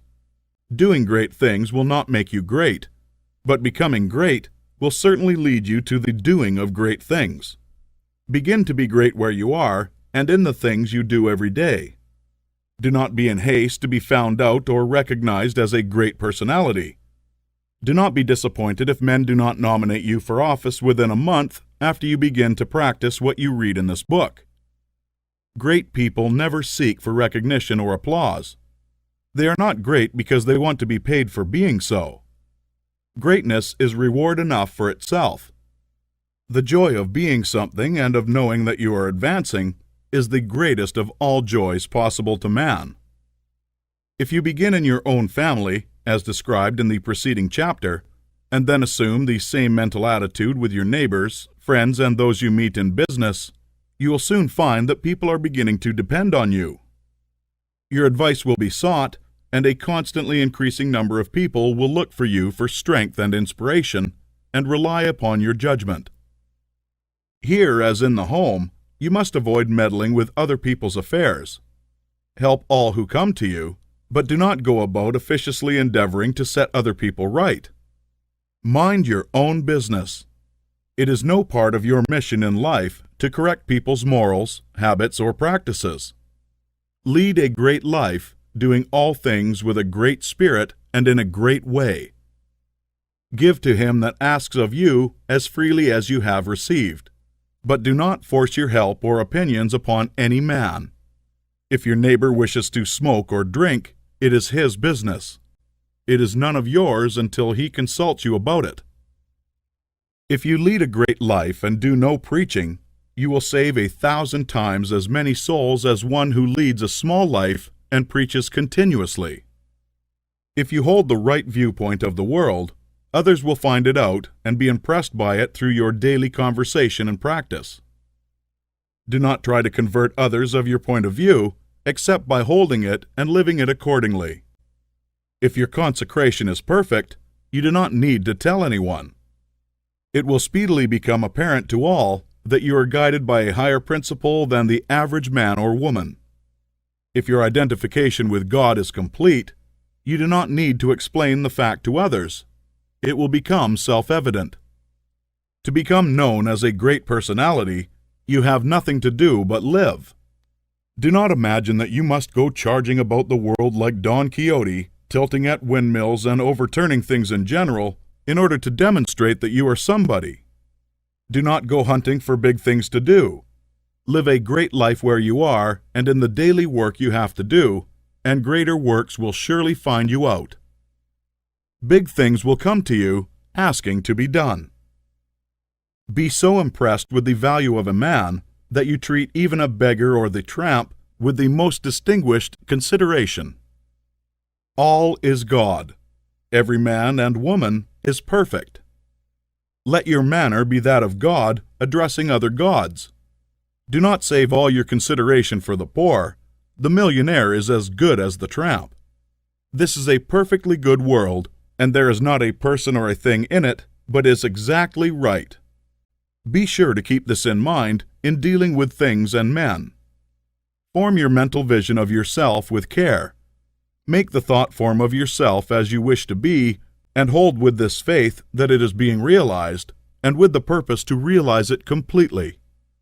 Do every common act as a God should do it, speak every word as a God should speak it, meet men and women of both low and high estate as a God meets other divine beings. Begin thus and continue thus, and your unfolding in ability and power will be great and rapid. Chapter 16. Some further explanations. We go back here to the matter of the point of view, for besides being vitally important, it is most likely the one to give the students the most trouble. We have been trained, partly by mistaken religious teachers, to look upon the world as being like a wrecked ship, storm-driven upon a rocky coast. Utter destruction is inevitable at the end, and the most that can be done is to rescue perhaps a few of the crew. This view teaches us to consider the world as essentially bad and growing worse, and to believe that existing discords and inharmoniousness must continue and intensify until the end. It robs us of hope for society, government, and humanity, and gives us a decreasing outlook and contracting mind. This is all wrong. The world is not wrecked. It is like a magnificent steamer with the engines in place and the machinery in perfect order. The bunkers are full of coal, and the ship is amply provisioned for the cruise.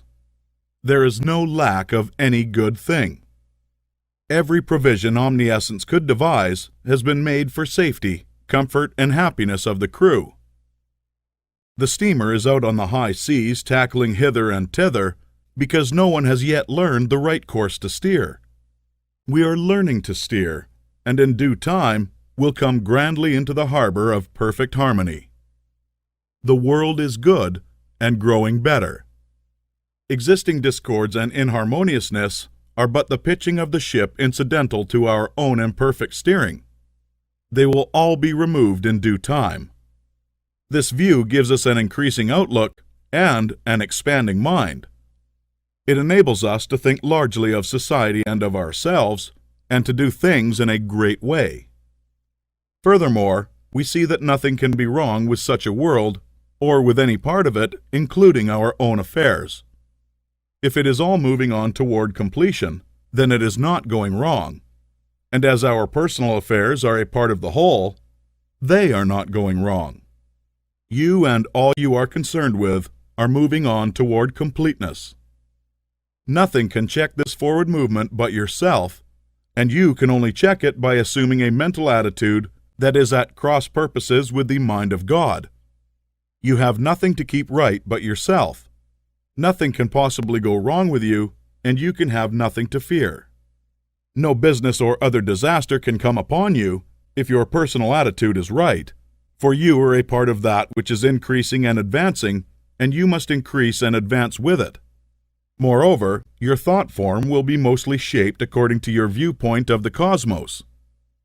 If you see the world as a lost and ruined thing, you will see yourself as a part of it, and as partaking of its sins and weaknesses. If your outlook for the world as a whole is hopeless, your outlook for yourself cannot be hopeful. If you see this world as declining towards its end, you cannot see yourself as advancing. Unless you think well of all the works of God, you cannot really think well of yourself. And unless you think well of yourself, you can never become great. I repeat that your place in life, including your material environment, is determined by the thought form that you habitually hold of yourself. When you make a thought form of yourself, you can hardly fail to form in your mind a corresponding environment. If you think of yourself as an incapable, inefficient person, you will think of yourself with poor or cheap surroundings. Unless you think well of yourself, you will be sure to picture yourself in a more or less poverty-stricken environment. These thoughts, habitually held, become invisible forms in the surrounding mind stuff and are with you continually. In due time, by the regular action of the eternal creative energy, the invisible thought forms are produced in material stuff, and you are surrounded by your own thoughts made into material things. See nature as a great living and advancing presence, and see human society in exactly the same way. It is all one, coming from one source, and it is all good.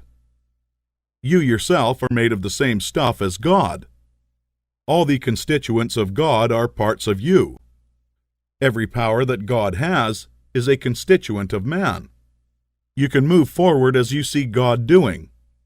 You have within yourself the source of every power. Chapter 17. More about thought. Give place here some further consideration of thought. You will never become great until your own thoughts make you great, and therefore it is of the first importance that you should think. You will never do great things in the external world until you think great things in the internal world. And you will never think great things until you think about truth, about the verities. To think great things, you must be absolutely sincere, and to be sincere, you must know that your intentions are right. Insincere or false thinking is never great, however logical and brilliant it may be. The first and most important step is to seek the truth about human relations, to know what you ought to be to other men and what they ought to be to you. This brings you back to the search for a right viewpoint. You should study organic and social evolution. Read Darwin and Walter Thomas Mills, and when you read, think. Think the whole matter over until you see the world of things and men in the right way. Think about what God is doing until you can see what He is doing. Your next step is to think yourself into the right personal attitude. Your viewpoint tells you what the right attitude is, and obedience to the soul puts you into it. It is only by making a complete consecration of yourself to the highest that is within you that you can attain to sincere thinking. So long as you know you are selfish in your aims, or dishonest or crooked in any way in your intentions or practices, your thinking will be false and your thoughts will have no power. Think about the way you are doing things, about your intentions, purposes, and practices until you know that they are right. The fact of his own complete unity with God is one that no person can grasp without deep and sustained thinking. Anyone can accept the proposition in a superficial way, but to feel and realize a vital comprehension of it is another matter. It is easy to think that going outside of yourself to meet God, but it is not so easy to think of going inside yourself to meet God. But God is there, and in the Holy of Holies of your own soul, you may meet Him face to face. It is a tremendous thing, this fact that all you need is already within you, that you do not have to consider how to get the power to do what you want to do or to make yourself what you want to be. You only have to consider how to use the power you have in the right way, and there is nothing to do but to begin. Use your perception of truth. You can see some truth today. Live fully up to that, and you will see more truth tomorrow. To rid yourself of the old false ideas, you'll have to think a great deal about the value of men, the greatness and worth of a human soul. You must cease from looking at human mistakes and look at successes. Cease from seeing faults and see virtues. You can no longer look upon men and women as lost and ruined beings that are descending into hell. You must come to regard them as shining souls who are ascending toward heaven. It will require some exercise of willpower to do this, but this is the legitimate use of the will, to decide what you will think about and how you will think. The function of the will is to direct thought. Think about the good side of men, the lovely, attractive part, and exert your will in refusing to think of anything else in connection with them. I know of no one who has attained so much on this one point as Eugene V. Debs, twice the socialist candidate for the President of the United States. Mr. Debs reverences humanity. No appeal for help is ever made to him in vain. No one receives from him an unkind or censorious word. You cannot come into his presence without being made sensible of his deep and kindly personal interest in you. Every person, be he millionaire, grimy workingman, or toil-worn woman, receives the radiant warmth of a brotherly affection that is sincere and true. No ragged child speaks to him on the street without receiving instant and tender recognition. Debs loves men. This has made him the leading figure in a great movement, the beloved hero of 1,000,000 hearts, and will give him a deathless name. It is a great thing to love men so, and it is only achieved by thought. Nothing can make you great but thought. We may divide thinkers into those who think for themselves and those who think through others. The latter are the rule, and the former the exception. The first are original thinkers in a double sense, and egotists in the noblest meaning of the word. Say Schopenhauer. The key to every man is his thought.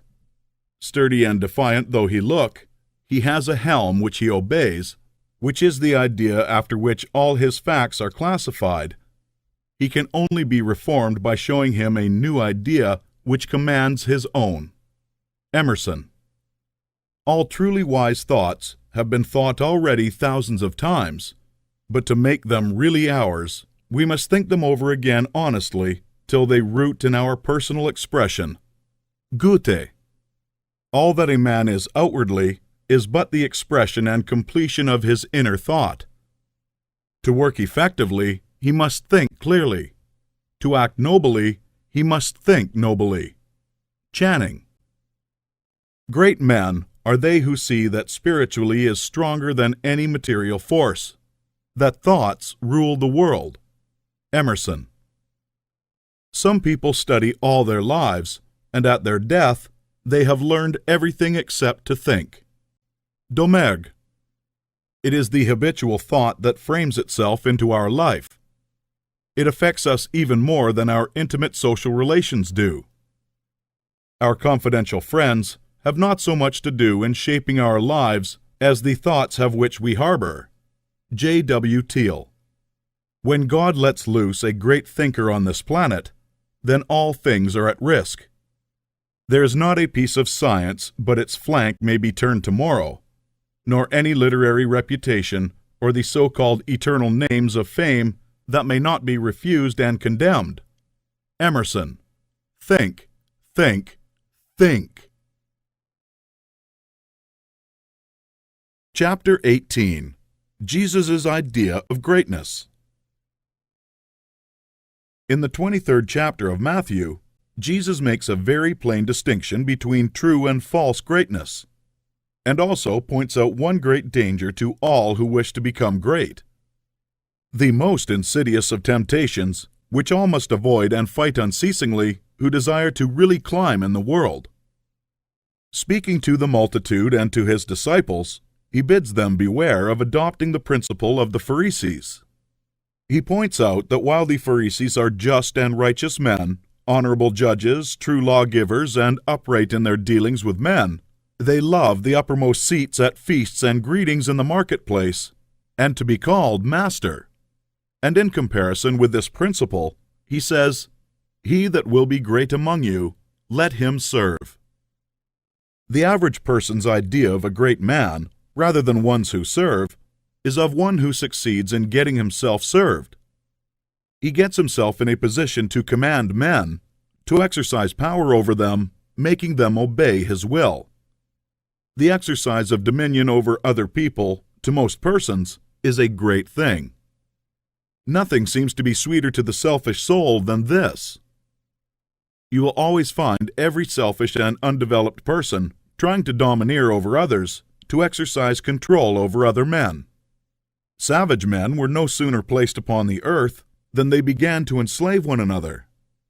For ages, the struggle in war, diplomacy, politics, and government has been aimed at the securing of control over other men. Kings and princes have drenched the soul of the earth in blood and tears in the effort to extend their dominions and their power to rule more people.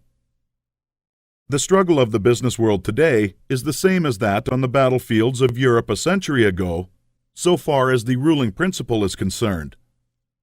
Robert O. Ingersoll could not understand why men like Rockefeller and Carnegie seek for more money to make themselves slaves to the business struggle when they already have more than they can possibly use.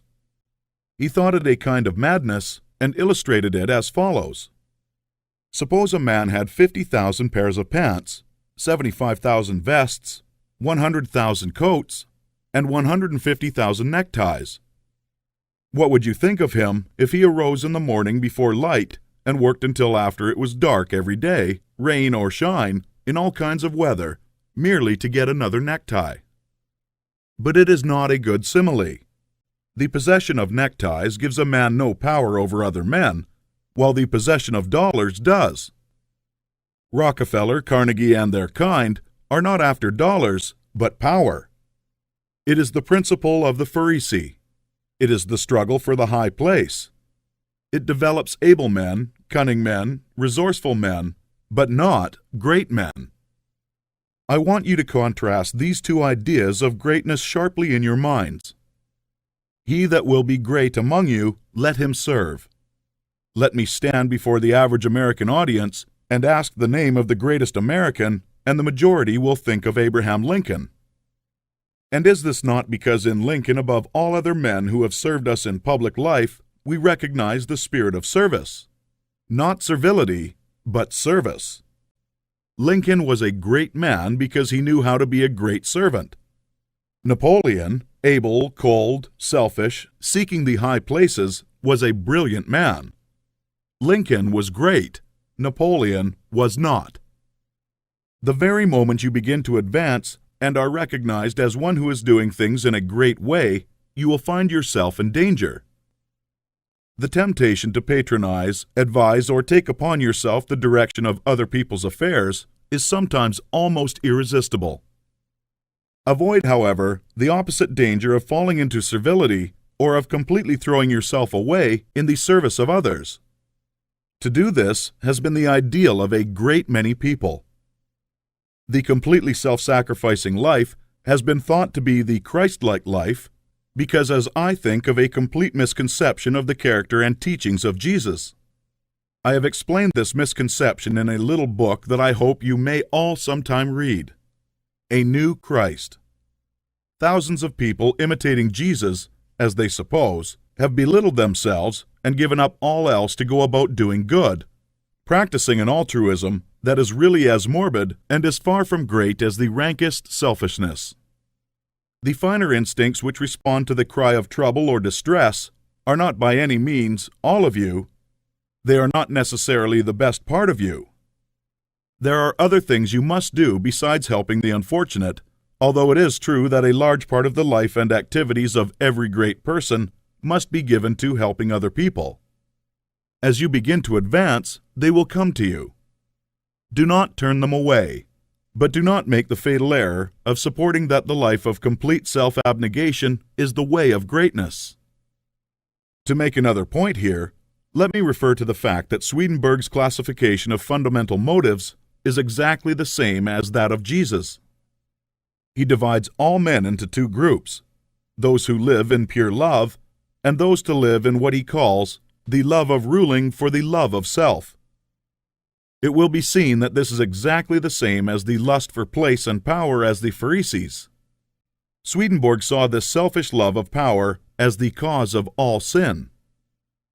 It was the only evil desire of the human heart from which all other evil desires sprang. Over against this, he places pure love.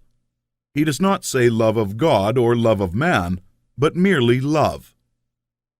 Nearly all religionists make more of love and service to God than they do of love and service to man. But it is a fact that love to God is not sufficient to save a man from the lust for power, for some of the most ardent lovers of the deity have been the worst of tyrants. Lovers of God are often tyrants, and lovers of men are often meddlesome and officious. Chapter 19. A View of Evolution. But how shall we avoid throwing ourselves into altruistic work if we are surrounded by poverty, ignorance, suffering, and every appearance of misery, as very many people are? Those who live where the withered hand of want is thrust upon them from every side appealing for aid must find it hard to refrain from continuous giving. Again, there are social and other irregularities, injustices done to the weak, which fire generous souls with an almost irresistible desire to set things right. We want to start a crusade. We feel that the wrongs will never be righted until we give ourselves wholly to the task. In all this, we must fall back upon the point of view. We must remember that this is not a bad world, but a good world in the process of becoming. Beyond all doubt, there was a time when there was no life upon this earth. The testimony of geology to the fact that the globe was once a ball of burning gas and molten rock, clothed about with boiling vapors, is indisputable, and we don't know how life could have existed under such conditions. That seems impossible.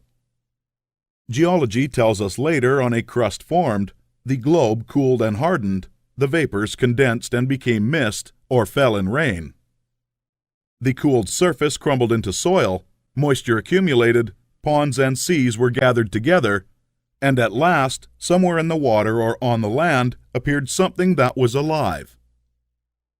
It is reasonable to suppose that this first life was in single-celled organisms, but behind these cells was the insistent urge of spirit, the great one life seeking expression. And soon organisms having too much life to express themselves with one cell had two cells and then many, and still more life was poured into them. Multiple-celled organisms were formed, plants, trees, vertebrates, and mammals, many of them with strange shapes, but all were perfect after their kind, as everything is that God makes. No doubt there were crude and almost monstrous forms of both animal and plant life, but everything filled its purpose in its day, and it was all very good. Then another day came, a great day of evolutionary process, a day when the morning stars sang together and the sons of God shouted for joy to behold the beginning of the end, for man, the object aimed at from the beginning, had appeared upon the scene. An ape-like being, little different from the beasts around him in appearance, but infinitely different capacity for growth and thought. Art and beauty, architecture and song, poetry and music, all these were unrealized possibilities in that ape-man's soul. And for his time and kind, he was very good. It is God that works in you, to will and to do of his good pleasure, says St. Paul. From the day the first man appeared, God began to work in men, putting more and more of himself into each succeeding generation, urging them on to larger achievements and to better conditions, social, governmental, and domestic. Those who, looking back into ancient history, see the awful conditions which existed, the barbarities, idolatries, and sufferings, and reading about God in connection with these things are disposed to feel that he was cruel and unjust to man, should pause to think. From the ape-man to the coming Christ-man, the race has had to rise, and it could only be accomplished by the successive unfolding of the various powers and possibilities latent in the human brain. God desired to express himself, to live in form, and not only that, but to live in a form through which he could express himself on the highest moral and spiritual plane. God wanted to evolve a form in which he could live as a god and manifest himself as a god. This was the aim of the evolutionary force. The ages of warfare, bloodshed, suffering, injustice, and cruelty were tempered in many ways with love and justice as time advanced, and this was developing the brain of man to a point where it should be capable of giving full expression to the love and justice of God. The end is not yet. God aims not at the perfection of a few choice specimens for exhibition, like the large berries at the top of the box, but at the glorification of the race. The time will come when the kingdom of God shall be established on earth, the time foreseen by the dreamer of the Isle of Patmos, when there shall be no more crying, neither shall there be any more pain, for the former things are all passed away, and there shall be no night there. Chapter 20. Serving God. I have brought you thus far through the 2 preceding chapters with a view to finally settling the question of duty. This is one that puzzles and perplexes very many people who are earnest and sincere, and gives them a great deal of difficulty in its solution. When they start out to make something of themselves and to practice the science of being great, they find themselves necessarily compelled to rearrange many of their relationships. There are friends who perhaps must be alienated. There are relatives who misunderstand and who feel that they are in some way being slighted. The really great man is often considered selfish by a large circle of people who are connected with him and who feel that he might bestow upon them more benefits than he does.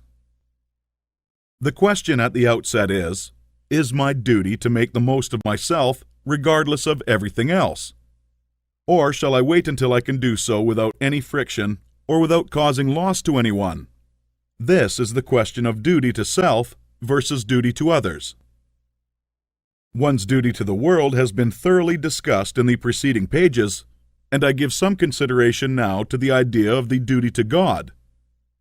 An immense number of people have a great deal of uncertainty, not to say anxiety, as to what they ought to do for God. The amount of work and service that is done for him in these United States in the way of church work and so on is enormous. An immense amount of human energy is expended in what is called serving God.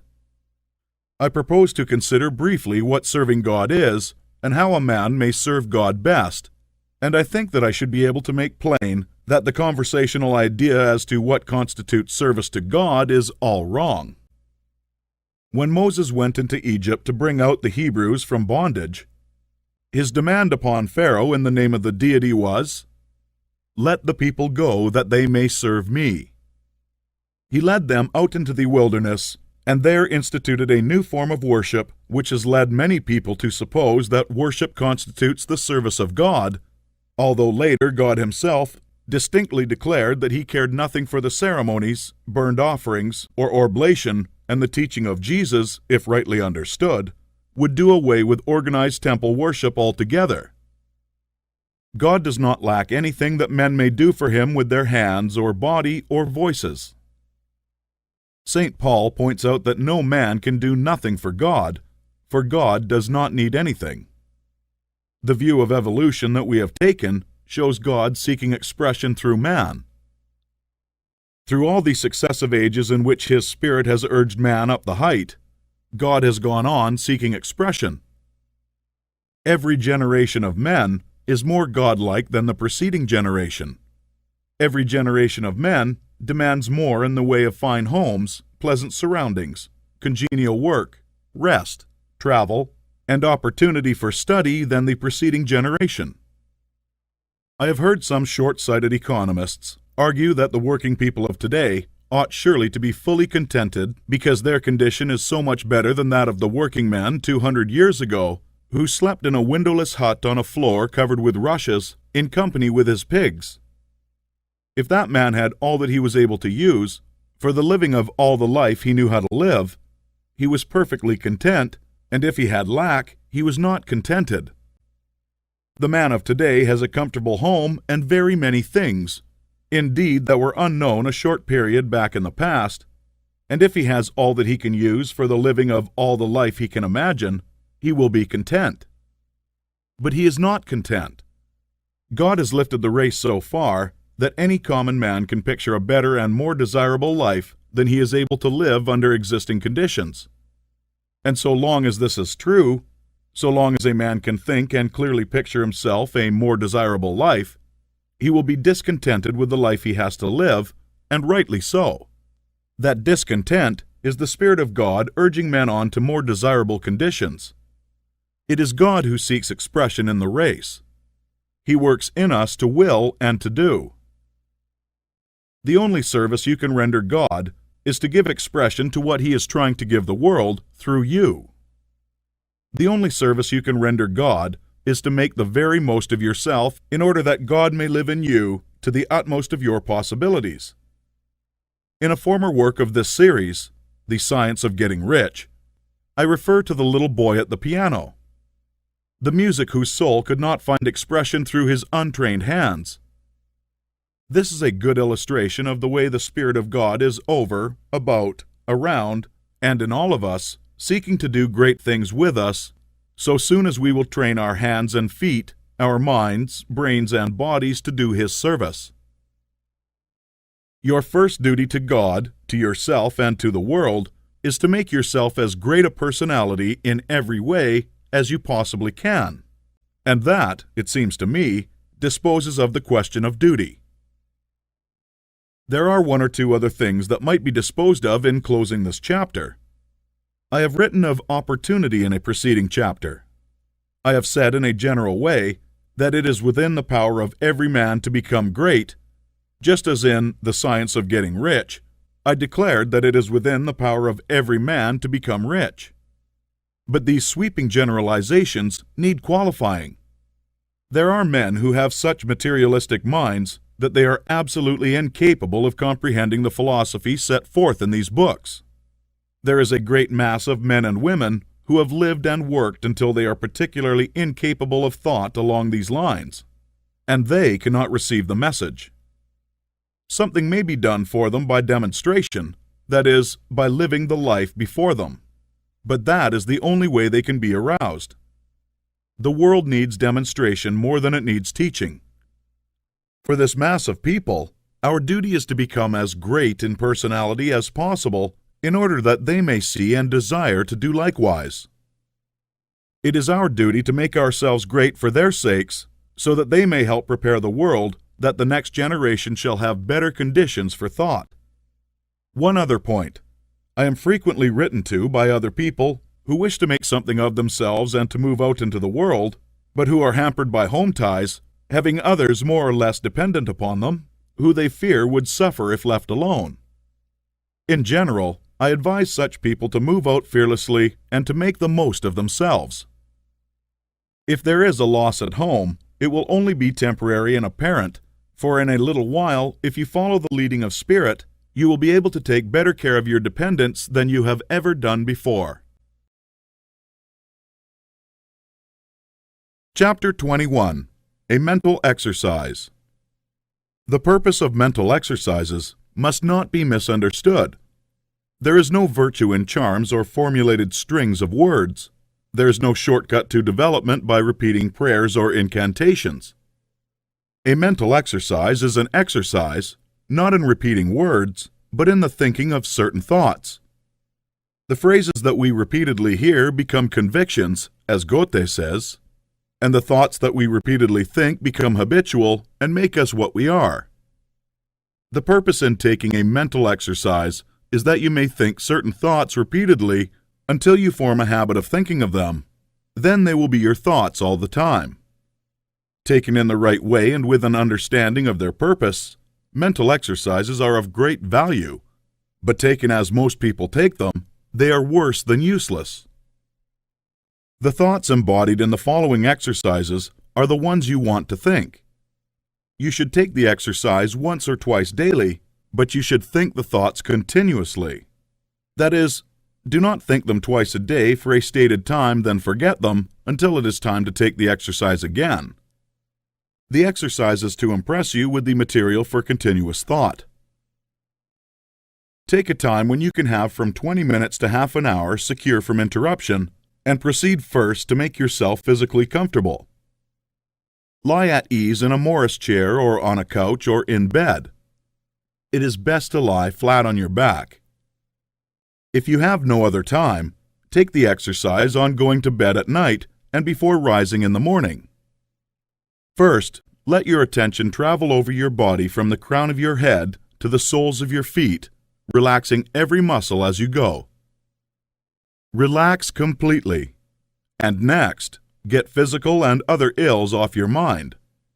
Let the attention pass down the spinal cord and out over the nerves to the extremities, and as you do so, think, "My nerves are in perfect order all over my body. They obey my will, and I have great nerve force."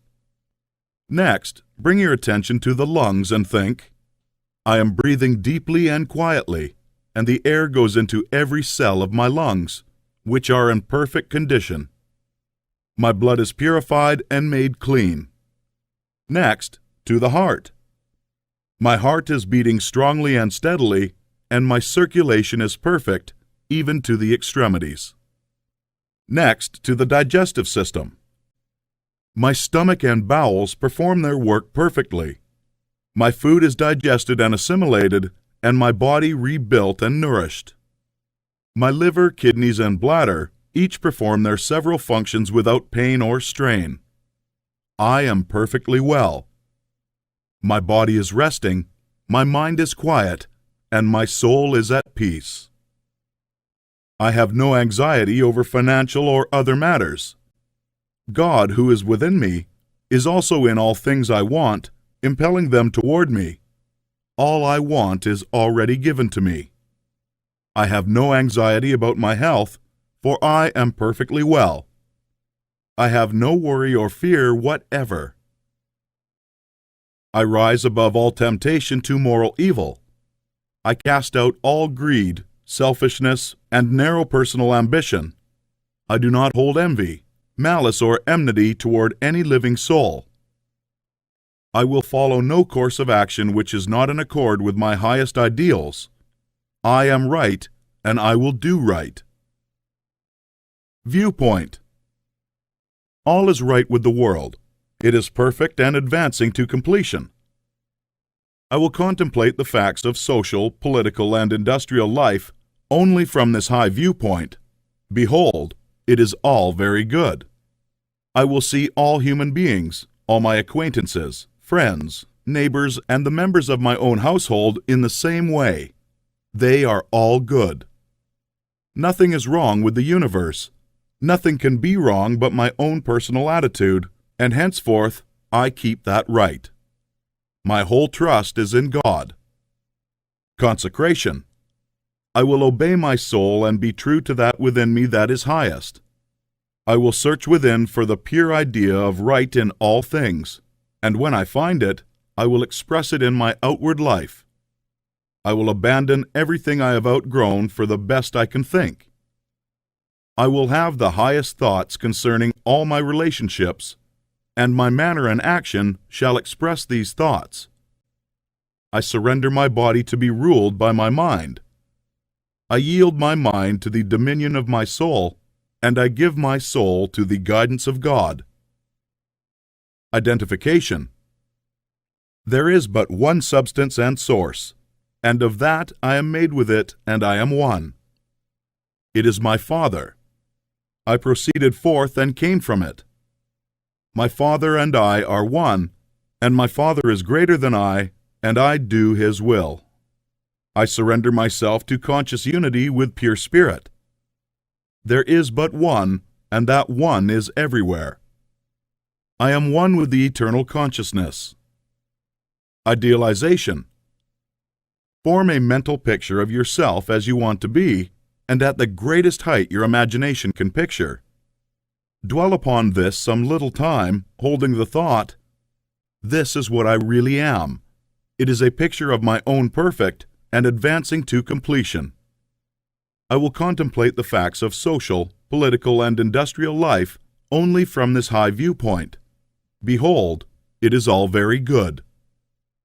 I will see all human beings, all my acquaintances, friends, neighbors, and the members of my own household in the same way. They are all good. Nothing is wrong with the universe. Nothing can be wrong but my own personal attitude, and henceforth I keep that right. My whole trust is in God. Realization.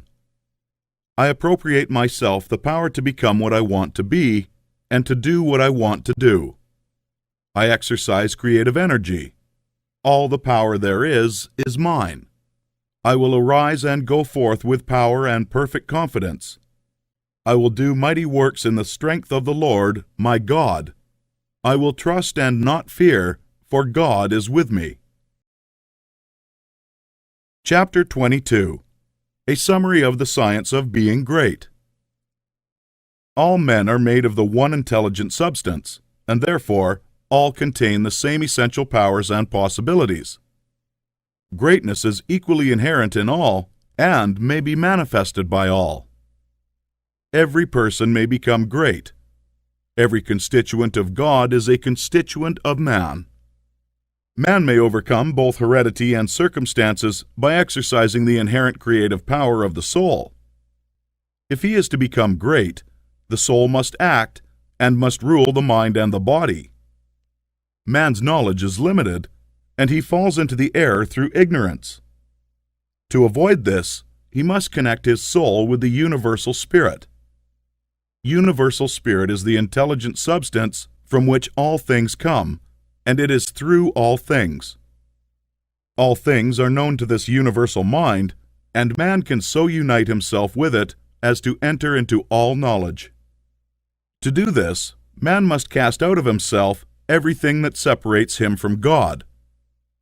He must will to live the divine life, and he must rise above all moral temptations.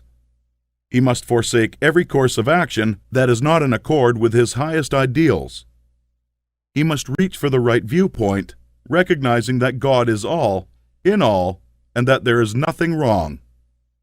He must see that nature, society, government, and industry are perfect in their present stage and advancing towards completion, and that all men and women everywhere are good and perfect.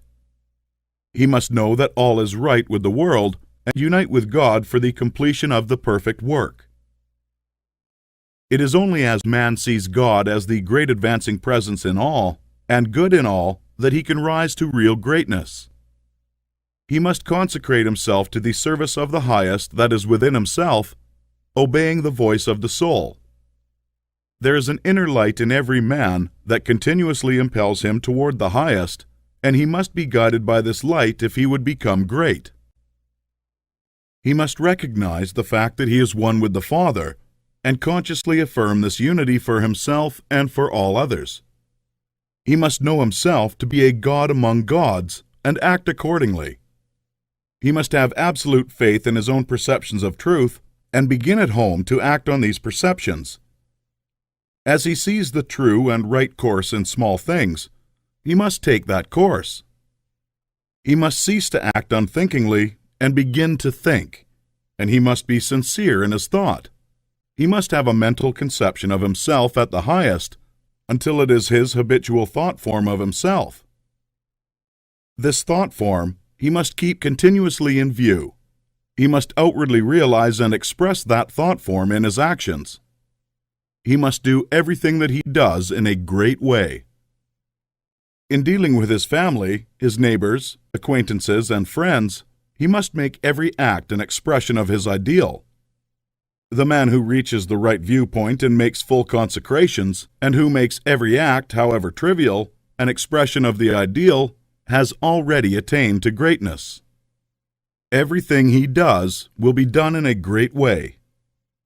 He will make himself known and will be recognized as a personality of power. He will receive knowledge by inspiration and will know all that he needs to know. He will receive all the material wealth he forms in his thoughts, and he will not lack for any good thing. He will be given ability to deal with any combination of circumstances that may arise, and his growth and progress will be continuous and rapid. Great works will seek him out, and all men will delight to do him honor. Because of its peculiar value to the student of the science of being great, I close this book by giving a portion of Emerson's essay on the Oversoul. This great essay is fundamental, showing the foundation principles of monism and the science of greatness. I recommend the student to study it most carefully in the connection with this book. What is the universal sense of want and ignorance, but the fine innuendo by which the great soul makes its enormous claim? Why do men feel that the natural history of man has never been written, but always he is leaving behind what you have said of him, and it becomes old, and books of metaphysics worthless? The philosophy of 6,000 years has not searched the chambers and magazines of the soul. In its experiments, there has always remained, in the last analysis, a residuum it cannot resolve. Man is a stream whose source is hidden. Always our being is descending into us from we know not whence. The most exact calculator has no prescience that somewhat incalculable may not balk the very next moment. I am constrained every moment to acknowledge a higher origin for events than the will I call mine. As with events, so it is with thoughts. When I watch that flowing river, which, out of regions I see not, pours for a season its streams into me, I see that I am a pensioner, not a cause, but a surprised spectator of this ethereal water, that I desire to look up and put myself in the attitude for reception, but from some alien energy the visions come. The supreme critic on all the errors of the past and present, and of the only prophet of that which must be, is that great nature in which we rest as the earth lies in the soft arms of the atmosphere. That unity, that oversoul, with which every man's particular being is contained and made one with all other, that common heart of which all sincere conversation is the worship, to which all right action is the submission, that overpowering reality which confutes our tricks and talents, and constrains everyone to pass for what he is, and to speak from his character and not from his tongue, and which evermore tends and aims to pass into our thought and hand, and become wisdom and virtue and power and beauty. We live in succession, in division, in parts, in particles. Meantime, within man, the soul is of the whole, the wise silence, the universal beauty to which every part and particle is equally related, the eternal one. And this deep power in which we exist, and whose beatitude is all accessible to us, is not only self-sufficing and perfect in every hour, but the act of seeing and the thing seen, the seer and the spectacle, the subject and the object, are one. We see the world piece by piece as the sun, the moon, the animal, the tree, but the whole of which these are the shining parts is the soul. It is only by the vision of that wisdom that the horoscope of the ages can be read, and it is only by falling back on our better thoughts, by yielding to the spirit of prophecy which is innate in every man, that we know what it saith. Every man's words who speak from that life must sound vain to those who do not dwell in the same thought on their own part. I dare not speak for it. My words do not carry its august sense. They fall short and cold. Only itself can inspire whom it will, and behold. Their speech shall be lyrical and sweet, and universal as the rising of the wind. Yet I desire, even by profane words, if sacred I may not use to indicate the heaven of this deity, and to report what hints I have collected in the transcendent simplicity and energy of the highest law. If we consider what happens in conversation, in reveries, in remorse, in times of passion, in surprises, in the instruction of dreams wherein often we see ourselves in masquerade, the droll disguises only magnifying and enhancing a real element, and forcing it on our distinct notice, we shall catch many hints that will broaden and lighten into knowledge of the secret of nature. All goes to show that the soul in man is not an organ, but animates and exercises all the organs. It is not a function, like the power of memory, of calculation, of compassion, but uses these hands and feet, is not a faculty, but a light, is not the intellect or the will, but the master of the intellect and the will. It is the vast background of our being in which they lie, an immensity not possessed, and that cannot be possessed. From within or behind, a light shines through us upon things, and makes us aware that we are nothing, but the light is all. A man is a facade of a temple, wherein all wisdom and all good abide. What we commonly call man, the eating, drinking, planting, counting man, does not, as we know him, represent himself, but misrepresents himself. Him we do not respect, but the soul, whose organ he is, would he let it appear through his action, would make our knees bend. When it breathes through his intellect, it is genius. When it flows through his affection, it is love. After its own law, and not by arithmetic, is the rate of its progress to be computed. The soul's advances are not made by graduation, such as can be represented by motion in a straight line, but rather by ascension of state, such as can be represented by metamorphosis, from an egg to the worm, from the worm to the fly. The growths of genius are of a certain total character that does not advance to the elect individual first over John, then Adam, then Richard, and give to each the pain of discovered inferiority, but by every throe of growth the man expands there where he works, passing at each pulsation classes populations of men.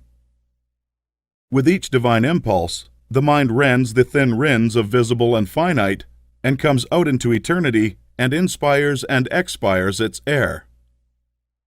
This is the law of moral and of mental gain. The simple rise, as by specific levity, not into a particular virtue, but into the region of all the virtues. They are in the spirit that contains them all. The soul is superior to all the particulars of merit. The soul requires purity, but purity is not it. Requires justice, but justice is not that. Requires beneficence, but is somewhat better. So that there is a kind of descent and accommodation felt when we leave speaking of moral nature to urge a virtue which it enjoins. For to the soul in her pure action, all the virtues are natural and not painfully acquired.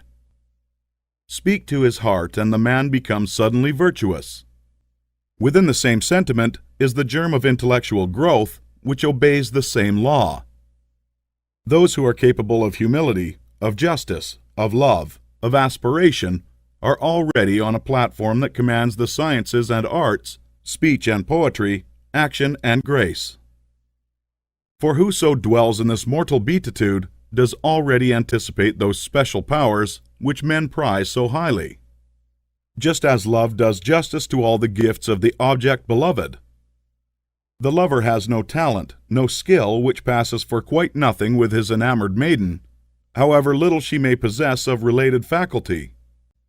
And the heart that abandons itself to the supreme mind finds itself related to all its works, and will travel a royal road to particular knowledge and powers. For in ascending to this primary and aboriginal sentiment, we have come from our remote station on the circumference instantaneously to the center of the world, whereas in the closet of God, we see causes and anticipate the universe, which is but a slow effect.